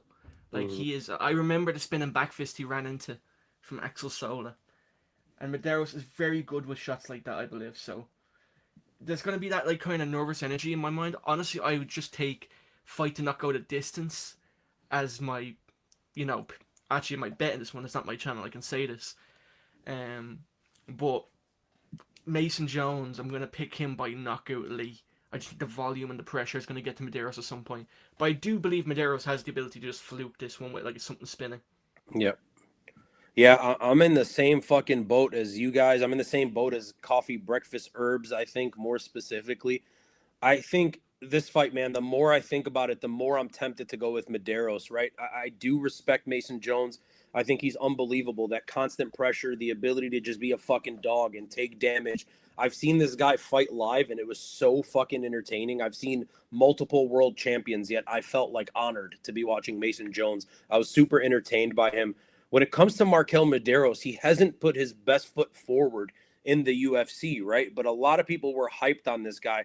Heavy fucking finisher, has no finishes in the UFC. He's 3-0-1. He should be 3-1. So let's count that as a decision loss. But ever since he entered the promotion, those finishes are fucking gone. Decision against Landon Quinones, a split decision against Austin Hubbard, a decision against Mark Chowinski, and then a decision that ended up being a fucking draw, which was bullshit, against Taco Padilla. He's fighting too pretty for me in the UFC, right? And so there's a massive fucking clash of styles here. One guy wants to fight very pretty. He wants to stay at range. He wants to poke and prod and kind of do his damage that way. On the other side, Mason Jones wants to just make this as sloppy as fucking possible, right? So I'm torn on this one, but I have to take the guy that I know is going to take the fight where he wants it, and that's Mason Jones. I think he's going to make it too ugly for Medeiros. I think we get a bloody, scrappy-ass, fucking crazy close decision. I could see, I love this, right? Medeiros plus 3.5 / Jones by a greasy ass split, essentially, right? I can see us getting upset at a fucking weird decision going the other way.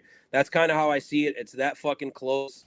Give me Mason Jones. I'm going to take him by decision, but I am not like at all confident in this one, to be honest with you. First King says Medeiros going to chin him. Just watch. It's possible. How the fuck was that last Medeiros fight a draw when we see him clearly get outboxed by Taco? I'm saying. And then MMA Now says we going 12-0. I doubt it. I ain't gonna lie to you, MMA Now. I doubt it, but we're fucking trying, my boy. We're moving on to the feature fight of the night, and this should have been the co-main event. It was for a while. They slotted it down. But it's interesting because we're seeing two middleweights go up to 205, which I don't love because it doesn't fucking tell us anything about what they're going to look like against 205. But it is Reinier de Ridder, the former ONE FC double champ, and he has taken on Georgia's Roman Dolidze, who's just out there living with Cheyenne Felicitous, just fucking enjoying life. Toad. Yeah, it's very interesting to see them make this fight at 205. It's almost like I perceive it as a fucking catchweight bout. Like, couldn't make the weight. Here we are, is what it is, but short notice kind of shit. But no, filling out the weight. De Ridder obviously showing up. You compare his previous fights to now, showing up smiling. His body isn't sank. Like he absolutely looks like he's the 95+% favorite showing up this week. So De Ridder, very good, obviously more dangerous, getting guys to the ground where he's been a practitioner and getting these submission wins. And it's a very interesting look at Dolidze, right? If it wasn't for the blueprints that Fluffy put out there to say, hey, this is how you choke this guy out, some people would sit here and argue this week, oh, you can't really choke out Dolidze. He's an amazing grappler in his own regard. He's so strong, so powerful, like good fucking luck. A lot of guys grind out decisions with him, but given the extra energy, the power, the way that De Ridder has truly had to come down, much like a guy like Poatan, from being a true light heavyweight to being a bully at middleweight. He's back at his natural weight class where he shows up best. This is the former champ at one championship, fighting at this weight until the promotion here came to the UFC level. So again, I'm going to say De Ridder gets it done as well in this fight via finish. I'm expecting a lot of finishes on this card. Wouldn't be surprised if it's on the ground late 2 or 3, going for the submission while working the ground and pound. Dolidze is too tough to really put out of there with striking normally. It'd be weird to see like some fucking Bo Nickel knee up the middle to the body, almost like how he hit Kevin Holland, a shot to the ribs that made Holland quit. It could be something crazy like that, sure, but not with these two. They're gonna go for it. And I got De Ridder late in this fight, either showing up to get a finish or convincingly taking a unanimous decision at the end. So I love that. We got Never Hold Hands in the chat. Can someone explain what the profile picture on the bottom right is about? I'm going to put them on screen. This is Chunder MMA, formerly known as I Might Be Wrong. Chunder, you want to tell Never Hold Hands what the fuck is going on? Yeah, so I was the Marab fucking profile picture like from last week. I've rebranded because I'm just frankly bored of it. I'm having an identity crisis. I hear voices now. It's very weird. And this is the new profile picture. Boom. Now give us your fucking thoughts. RDR Roman Dolidze. I'm gonna go with my boy RDR, the future 205 champion. Although he's very hittable, so he's probably gonna get like slimed the fuck out on the way there. And I will cry at that. I will cry. But I think he will take down Roman Dolidze early, and I think we get a statement submission second round, maybe first. But I think if he's able to take down Brendan Allen that easy, I think he should be able to take down Roman Dolidze that easy. Yeah. Sometimes the MMA math be math, and look, I'm going RDR as well for a lot of the reasons you guys said, right? Very long and awkward guy. He has shown that he can be elite at this division. Yes, it was outside of the promotion, but it was at ONE FC, and at that time, ONE was literally the second best promotion on earth. If you give me, my fucking, that's my opinion on it anyway. So he's moving back to 205.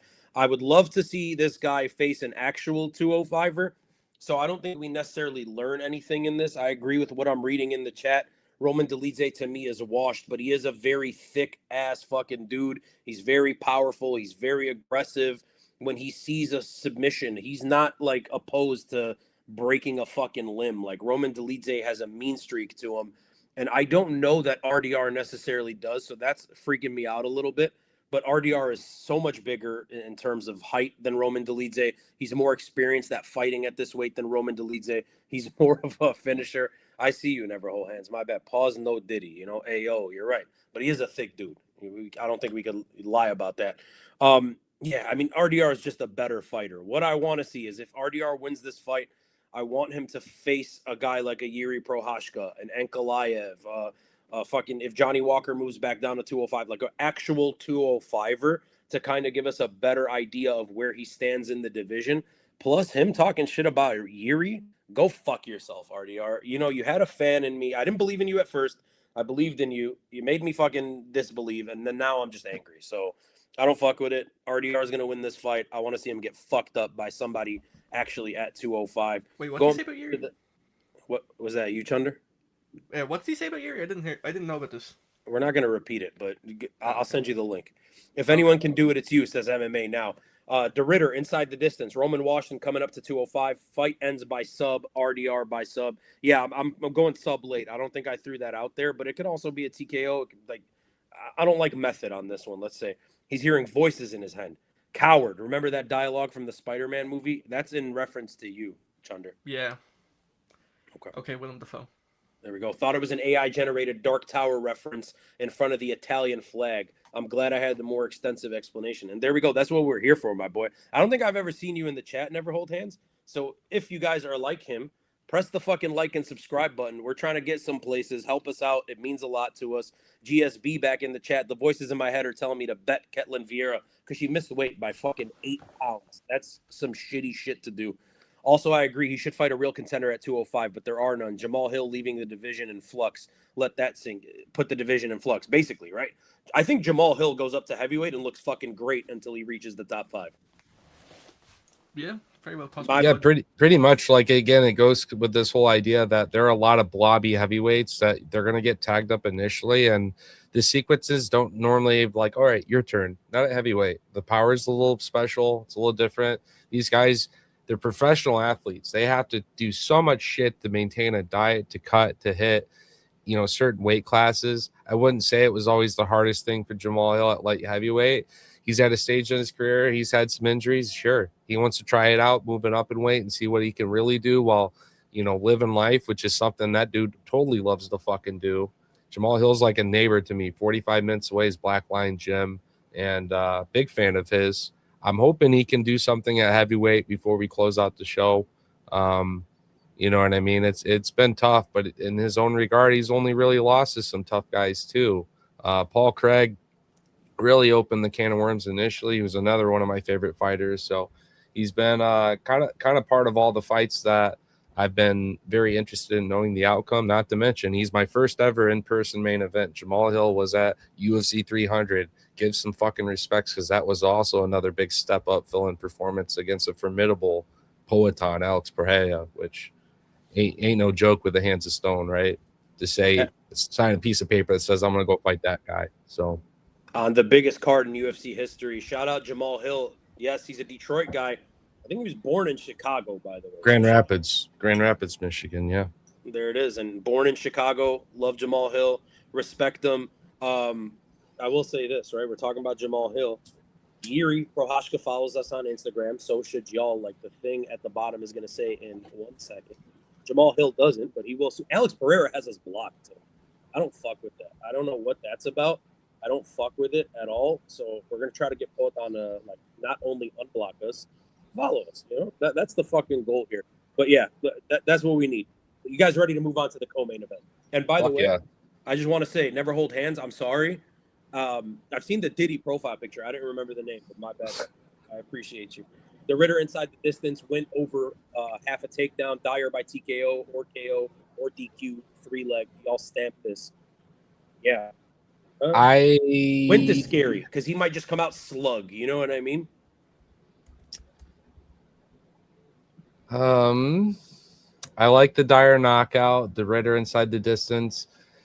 I like it, but it's not the easiest of sweats still. The value is good for a reason. It was at plus money, and it's because people respect Dolidze's grappling background as well as his physical fucking durability over 15 minutes. If we had 25 minutes, I'd be way more confident in Ridder to find the finish, but I'm ever so slightly leaning that way, but it's not of high confidence for a 3-leg parlay. And then the takedown with Wentz a possibility, but no, he could totally slug it like Bam Bam's saying and just hit a fucking homer on the feet. So I don't like that either. But yeah, I'd say you guys want a good prop. Here's one I'll give you on this next co-main here. Give it a second. Yeah, sorry. But I just want to read the chat real quick, and we're going to get into that fight. Ketlin Vieira, how many is she docked for missing weight, or was it only the PFL? It's not a tournament. I believe it's Chris Cyborg's retirement fight. It's just the fight. And from what I know, they're not doing point docking in the fucking PFL, so she's just going to lose some money. Persian in the chat says RDR kills Yuri. Persian, shut the fuck up, bro. Shut up with that fucking nonsense. Bringing some bullshit in my chat. I do think it makes a lot of sense to move up to an easier division if you can see yourself as beatable at the top. just burn through the contract quicker. Maybe. Persian, you're a dumbass, says Vex. I agree. Same dumbass who thinks Yuri beats Ank. Get the fuck out of here. Yuri flatlines Ankalaev. Yuri owns your entire bloodline. Dude would lose to a healthy Rakic and Azmat. He fucking already beat Rakic and fucked him up. And Azmat is dog shit. He's ass. He got fucking slept by Paulo Costa. Dude, I was there for that one. Yuri beat the shit. The dude next to me was just, he didn't have seats. He was just drunk with his buddy walking around. They stopped right next to me right for that fight. And they were screaming for Rakic to beat up Yuri. And I'm like, dude, Yuri's going to come back in the second. And if possible, a third round, he's going to knock this dude the fuck out. And hate to it, that's when it all began. I hate to say it so, but dude, Yuri's got heart. And it takes a special guy like Poatan to do what he's done with the same conviction. Jamal Hill in his own right. Former champion. Got to put some respect on that, right? There were some pretty good guys up there around that time. And yeah, he did fight Glover, who had a second win against a guy like Yuri. So don't sit here and say that he definitely wasn't a top level guy. He fought Yuri, and we all know the outcome of that. Got broke apart pretty badly. Yuri, in his own regard, is a very elite light heavyweight, and he may not be the champ, but got to have some respect on it for sure. And he'll fall right up there with like a Dustin to me if he doesn't get that fucking belt. He did get the belt. Again. I want him to get this again. Like I want him to leave on the sunset. Poatan's out of the picture. I want him to go up and beat Wolberg or whatever that situation looks like, because I know that he can. He's had so much heart to get knocked down that many times to keep coming back. King RZ in the chat. When did we get a Hokit collab? Am I right, Toad? That's one of those. Oh, yeah. Hokit collab, yeah. Spivac by sub, Petrino by TKO, double chance. We're going to talk about it in 1 second. RDR should call for Yuri Seppuku if he gets a finish. Start some cringe honor-based beef. Yuri was going to fucking kill RDR if they fight. Rakic had staff, take a shower. Persian, sure, buddy. He did, says this guy. Usman loses to Jalen Turner, by the way. Big fucking facts. You're not even – they're just bothering this guy. All right. Let's move on to the fucking co-main event of the evening. Shit's getting off the fucking rails here. 23 minutes remaining, guys. Last two picks here. The co-main event is Serghei Spivac. He's a great fighter. I'd love to fight him. He's taking on Vitor Petrino. Toad, talk to me. What do you think about this co-main event? Serghei, he is a great fighter. And no, I wouldn't love to fight him. Spivac has a lot of pressure, comes off the rip early. He's no secret to getting the fight to the ground where he thrives the most. And there's some good question marks this week that, again, you could look at the fight history with Petrino and go, okay, Serghei's got some blueprints here. If some of these other guys are having success, he certainly can fucking have his own, right? Thomas the Train having a good look there. Spivak's submission prop is pretty disrespectful this week. It's plus 600 for me, or was. Had to take advantage of that one because it's also his own road to least resistance. Being on the feet with Vitor isn't going to be fun. Serghei has improved a lot in the striking developments. He's got a long rangey kick. He's got some good size to him. A little bit of a pooch, a little bit of a breadbasket where he eats his own shots back in his own regard. It's the heavyweight division. We can do that. But Serghei was one of those OG, hey, I'm not a blob heavyweight, but I'm a little better. I'm gonna be a little faster. That goes with his element of surprise to get the fucking takedowns when he's charging across, making his moments happen. He's beatable, sure, but man, I think that if he's able to find this fight to the ground, Petrino could get finished with either ground and pound or submission. So I'm taking Serghei. I was kind of surprised to see more people on Vitor. He's got all the fucking genetics and horse meat in the bag to get it done, but he sometimes just goes out there and it's that fight IQ I question when he's connecting and throwing and measured. What a fucking unit of a dude, but I think Serghei's more vet and OG than that, and he's going to show you got to mix it up too, and we're not going to see any improvements for Vitor. He gets drowned in the deep ends. Could be early in this fight for second round. Love it. And then I see Never Hold Hands in the chat. He goes, would you love to fight him? I think you'd be surprised. He'd beat the fuck out of you. That's the Joe Rogan reference. My I'd love to fight him was a Tom Aspinall reference. I just don't have the accent to do it. Serghei Spivac. He's a great fighter. Yeah, I can't do it either. I'd love to fight him. Chunder, go. I'm going to go Serghei Spivac by finishing this one. I believe he can sub him or knock him out. I think people don't fucking talk about it, lad. But Vitor Petrino he's chinny at heavyweight. Let's just say how it is. He's fucking a chinny chinster. I believe Spivac's going to hurt him bad with a stiff jab. And then either club and sub or ground and pound. Yeah, I'm less confident, I feel like, than most people are in this one, but I'm also taking Serghei Spivac for some of those same reasons, right? Vitor Petrino, very athletic for the division, but he is a 205er. Serghei Spivac is a natural fucking humongous heavyweight. And Toad, you were alluding to it. He's not necessarily like that blob mold, but he's as big as the fucking blobs. He does have great submission skills. He's faced harder hitters than Vitor Petrino. And Vitor Petrino has looked good at heavyweight for what it's worth, but it's been against subpar competition compared to what we're seeing here in Serghei Spivac. I think Serghei Spivac finishes this fight via ground and pound. Submission is live as well. But I think if he's able to get Vitor Petrino down, how the fuck is Vitor Petrino going to get up from underneath this big-ass dude? I'm taking the dog here. I like Serghei Spivac in this one, and I'm fucking sticking with it. I'm sticking with Serghei Spivac, and that's what the fuck we're doing. And I would go to the chat, but the chat is on bullshit right now. They're just arguing with each other, and I appreciate that. Have fun, Yeah. you know. Everyone that loses, by the way, that Persian likes had staph infection. Okay, I just need to allude to that. So if anyone that Persian picks ever loses, it's staph infection, or they were injured before the fight, or there was some fucking nonsense happening.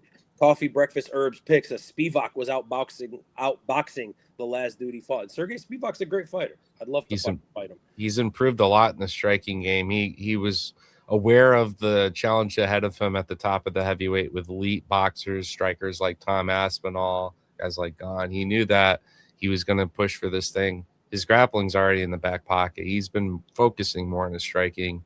It's just some of these nerds get so in love with the striking, they give up the thing that got them to the dance, and they find themselves knocked the fuck out. He's very good about mixing it and finding his opportunity for that finish still. And Toad, here it is, right? I was just talking about it. Hamzat wasn't injured or had staph, and I was like, let's wait on it. And then Vex fucking throws it in there. Blame it on the bad weight cut. I dare you. Yeah, Strickland was just better. There it is. He got robbed. So there's always a fucking – these guys can't lose. Umar's hand was broken. This guy got fucking robbed. Islam Makhachev, when he got knocked the fuck out, just got caught. Movsar is going to get robbed in Abu Dhabi if he loses that fucking fight. Like, there's never just going to be like, man, he was just better than him. He was just better than him on that fucking day. So there's a reason why Hamzat fell out of Strickland's camp, right? He liked bullying down, but he didn't like fighting someone measured or being bullied upon. That whole thing with Strickland's camp's a real thing, man. Strickland gave him some shit he didn't like. Showed he was beatable already, and he knew that going into that fight too, and they both knew it. That's why you saw Hamzat still give some respect a little bit to Strickland throughout all this. There was that like shake of hands and love still, because they already had that before a little bit. Strickland was more live than people credited. He goes, 10, you admitted you had Jones winning against Reyes. That's insane. I said upon watching it live, it was 3-2 Jones, because I knew the judges were not going to fucking take John Jones's undefeated record from him for a close fight. So I said it was 3-2 Jones in that aspect. Watching it back, yeah, you could score the fucking fight for Reyes, but they're never going to do that. That's why close decisions like Volk and Islam don't fucking go to Volk, right? Yeah. You can make the case that Volk won it. Islam won the fight, fine. But, like, you can make the argument. They're just never going to take that from Islam Makhachev. That's my whole fucking point. And, yes, Joel Alvarez lost fair and square because he's fucking ass. Joel Alvarez fucking sucks, and I regret picking him. Anyways, we move on to the main event of the evening. The reason everyone is here, we got people leaving the chat. They're upset. We got Anthony Fluffy Hernandez, and he is taking on Robocop Rodrigues. Guys, a couple things of note. Number one, of course, this is a main event. It is 5 rounds. That fucking plays into what Anthony Hernandez wants to do and what Gregory Rodrigues does not want to do. This fight is also in California, so Anthony Hernandez, for what it's worth, the hometown guy in this one, should have the crowd behind him if you guys put any fucking weight into that and think that matters at all. I'm going to give the floor to MMA Toad. Give me this fucking breakdown on this main event. I'm seeing a lot of people split on this one. Yeah.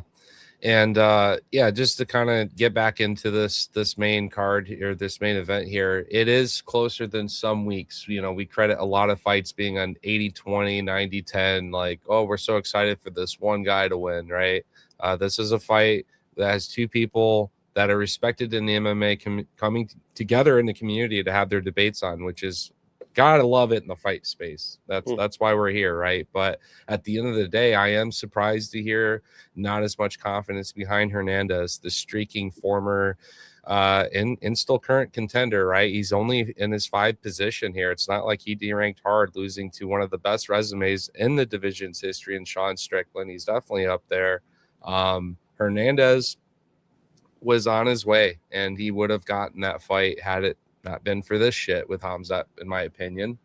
He got hurt to the body, happens. Rodrigues, we caution this because, yes, he throws with power, yes, but he's not one of those guys that really finds himself really building into a fight late, whereas Hernandez has shown to be okay come that 2nd, 3rd round as this pressure continues to melt. He's had these long scraps, guys like Allen, where it's a little back and forth until they finally crumble and he gets that submission. More times than not, it's a choke. Rodrigues has answered the question a few times through the media this week, like, hey, I might get my own choke. If you truly believe in that, go bet, because the bookies have them at like a 1,700 prop via submission because they don't think it's happening at all. I think the blueprints are there all day that Rodrigues is a beatable guy. I love the Hulk. I'm a big fan of Bruno. He got it done in one fucking punch, guys. Just as Robocop did it back. Like they fed each other that same syrup. You know what I mean? Hernandez has so much more grit, so much more dog, and can drag out and take fights to some deep waters. Again, I'm not going to fade him because he lost to one of the fucking goats in the division right now in the current roster. So give me Hernandez to get it done. I don't think this is going to the judges. I have him by a 3rd round finish, probably a submission via club and sub or taking the back. Rodrigues may be a good grappler, but Hernandez pressure is swift. His transitions, his speed. He may very well find his way around the back of Robocop on the ground, feeding shots and slip up the choke around the neck. Boom. Chunder. Yeah, I'm gonna go Gregory Rodrigues in this one. I just believe that I just think the power is just gonna be too much of a factor. But I will say, I wouldn't fully just do knockout. I'd do first 3 rounds. But if we get halfway through round 3, and it's been Robocop all the way, but he looks like he's breathing heavy, I would live pick Hernandez right there. But I just think Robocop is gonna he's gonna know what to do. It's the body, like it's nearly obvious at this point. And Hernandez is gonna be worried about that, and he's gonna leave his chin open. And Hernandez has been able to take a lot of punches from a lot of these guys, but I just think Robocop, I just don't think he can do that against him. So, yeah, I see Robocop chinning him. Look, man, it's a tale of 2 different kind of fucking fighters, this one, right? Gregory Robocop Rodrigues, for what it's worth, the majority of his fights that he ends up winning and, are finishes fairly early on in the fight. And when it comes to Anthony Hernandez, the way he loses, I mean, we saw it last time out with Sean Strickland, knee to the fucking body. We've seen him finish to the body by Kevin Holland. We've seen him hurt to the body a bunch, but he barely loses, right? Like that's basically fucking it. You look at his wins in the UFC, Roman Dolidze, he absolutely bullied and fucking just abused him. Brendan Allen, same type of situation. I think the fight that this is most similar to on the fluffy side is the Michel Pereira fight. I know Pereira gassed out earlier than we all expected him to, but that's exactly what happened. It was a fucking massive power puncher, came out there, got his energy fucking zapped, and then Anthony Hernandez was able to find that finish late. If you want to look at a fight on the other side, when you're looking at Gregory Rodrigues, looking at it from his perspective, I think the interesting fight to look at is the Jared Cannonier fight, because he was having so much success early, couldn't get Jared Cannonier out of there, ends up fucking losing, right? So we know his tank is not necessarily going to hold up if Fluffy is able to implement his game plan. Anthony Hernandez is not stupid. The recipe is out there, as you guys were alluding to. It's hurt him to the body, and you'll get him the fuck out of there. I saw a comment in the chat earlier, and I can't find it right now because I don't want to scroll up, but it was Anthony Hernandez is chinny to the body. I think that's hilarious. It makes a lot of fucking sense, and it is the truth. But at the same time, he knows that. Chunder, you're saying he's going to be overprotective of his body and leave his chin exposed. He's not going to do that either, man. Like, you understand that Robocop comes in there. He has a presence. He has power, like insane power early on in the fight. I think Hernandez fights a very safe round 1 and 2, stays away from Robocop. He's going to be the faster guy. He's going to be able to stay away from him and only get in when he wants to initiate a clinch or some sort of takedown attempt. And so long as he stays safe, I'm very confident he wins this fight. As the minutes tick on, I'm more and more confident for Anthony Hernandez. So ultimately, I'll say he survives a very fucking dangerous first few 7 or 8 minutes, and then eventually starts rolling downhill, hurts Gregory Rodrigues, starts to zap his gas tank, run it out, and yeah, Anthony Hernandez, I'm going late finish, round 4 or 5 on the ground. Could be a sub. I think actually more than likely it ends up being a TKO. And yeah, that's the way I'm fucking going. I'm on the fluffy side. I'm not a big fan of what have you done for me lately, or a guy that just likes to look at your last performance. But even if you do that with Fluffy Hernandez, like, we're underrating who that was. That's the champion of the world. It was Sean Strickland. Like, Sean Strickland is going to fuck you up with the striking. Yes, it's not as powerful as some of the people in this division, but when he's on and he's accurate, he can fucking hurt you, man. And it was just a matter of hitting him at the right time, at the right spot. So I'm going Fluffy here. We're kind of split on this one. Just in general, do you guys think that breakdown is right? It's Gregory early, Fluffy late. Yeah, I think that's the way to go, in my opinion. Yeah, I think Fluffy for sure, middle of the fight. I don't even see this one getting late. It's either early Robocop or Fluffy right afterwards, like a third round, I'm saying. So I'd be surprised to see a 4th or 5th round. I mean, could happen. I think Robocop has shown some times where he's gone through some wars for more than just 5 minutes. It's totally a thing. Hernandez is a volume guy that catches up.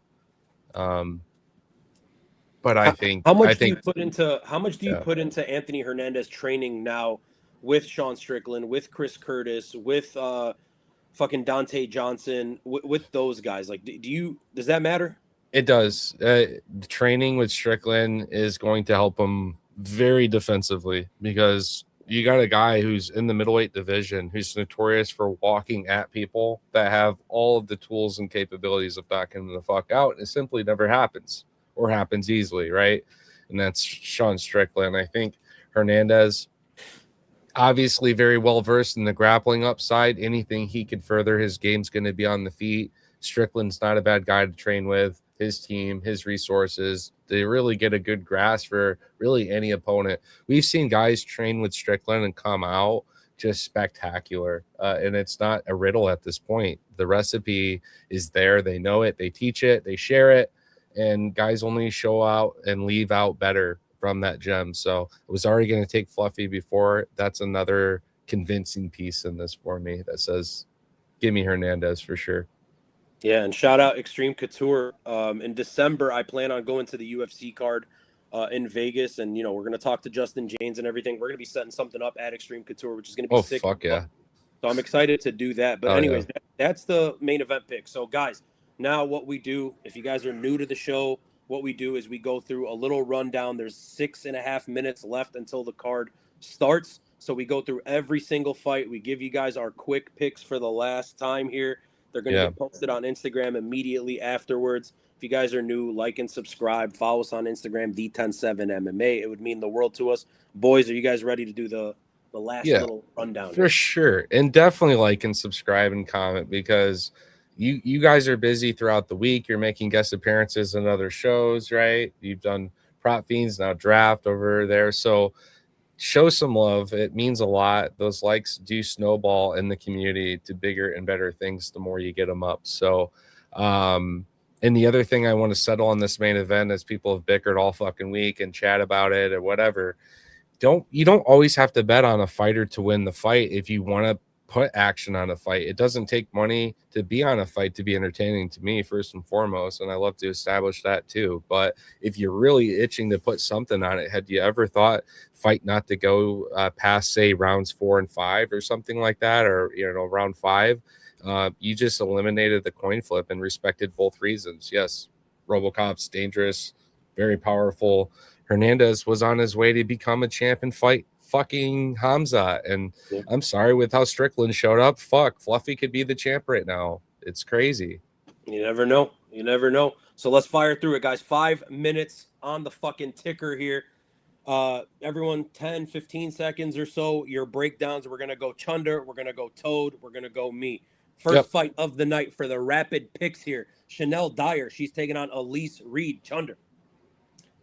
Dyer, brutal TKO. Dyer, knockout, second round.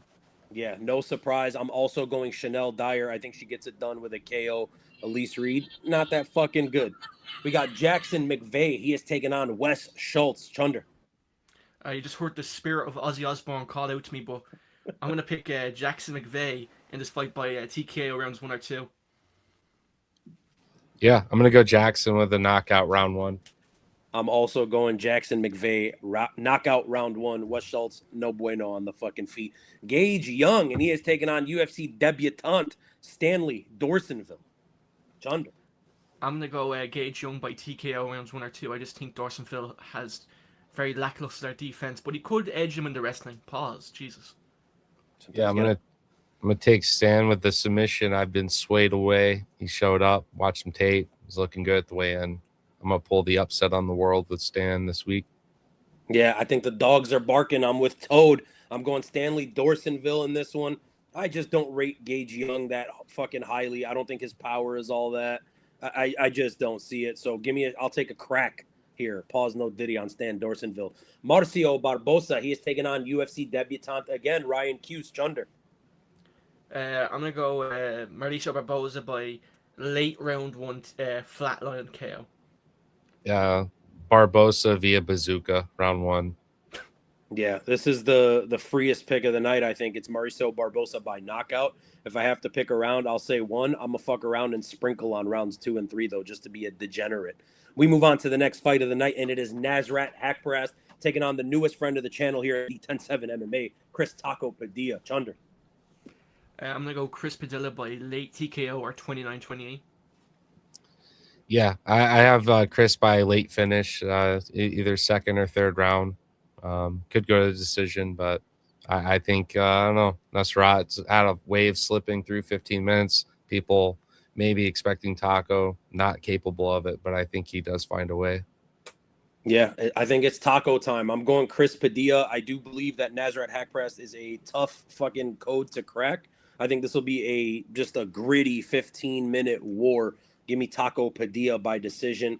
We move on to the big boys, and it is Shamil the Blob, the meal deal Gaziev. He's taking on Kennedy in Nzechukwu. Chunder. I'm going to go Kennedy and Nzechukwu after Shamil gasses midway through the second round by TKO late or 29-28. I like the fucking Shamil the meal deal. I'm going to go Kennedy via second round, third round. He's going to crack the pumpkin. It's going to take a lot. So second or third round finish. Yeah, one of my least confident picks on the card this week. I'm going to stick with my boy Kennedy and Nzechukwu. I think eventually Shamil gasses. I can see Shamil fucking just flatlining him, though, early. I hope not. Give me Kennedy by knockout. Jamal Emmers, he has taken on everyone's favorite fucking contender, Larian Douglas. Chunder. Bro, I'm just crack the pumpkin's fucking great.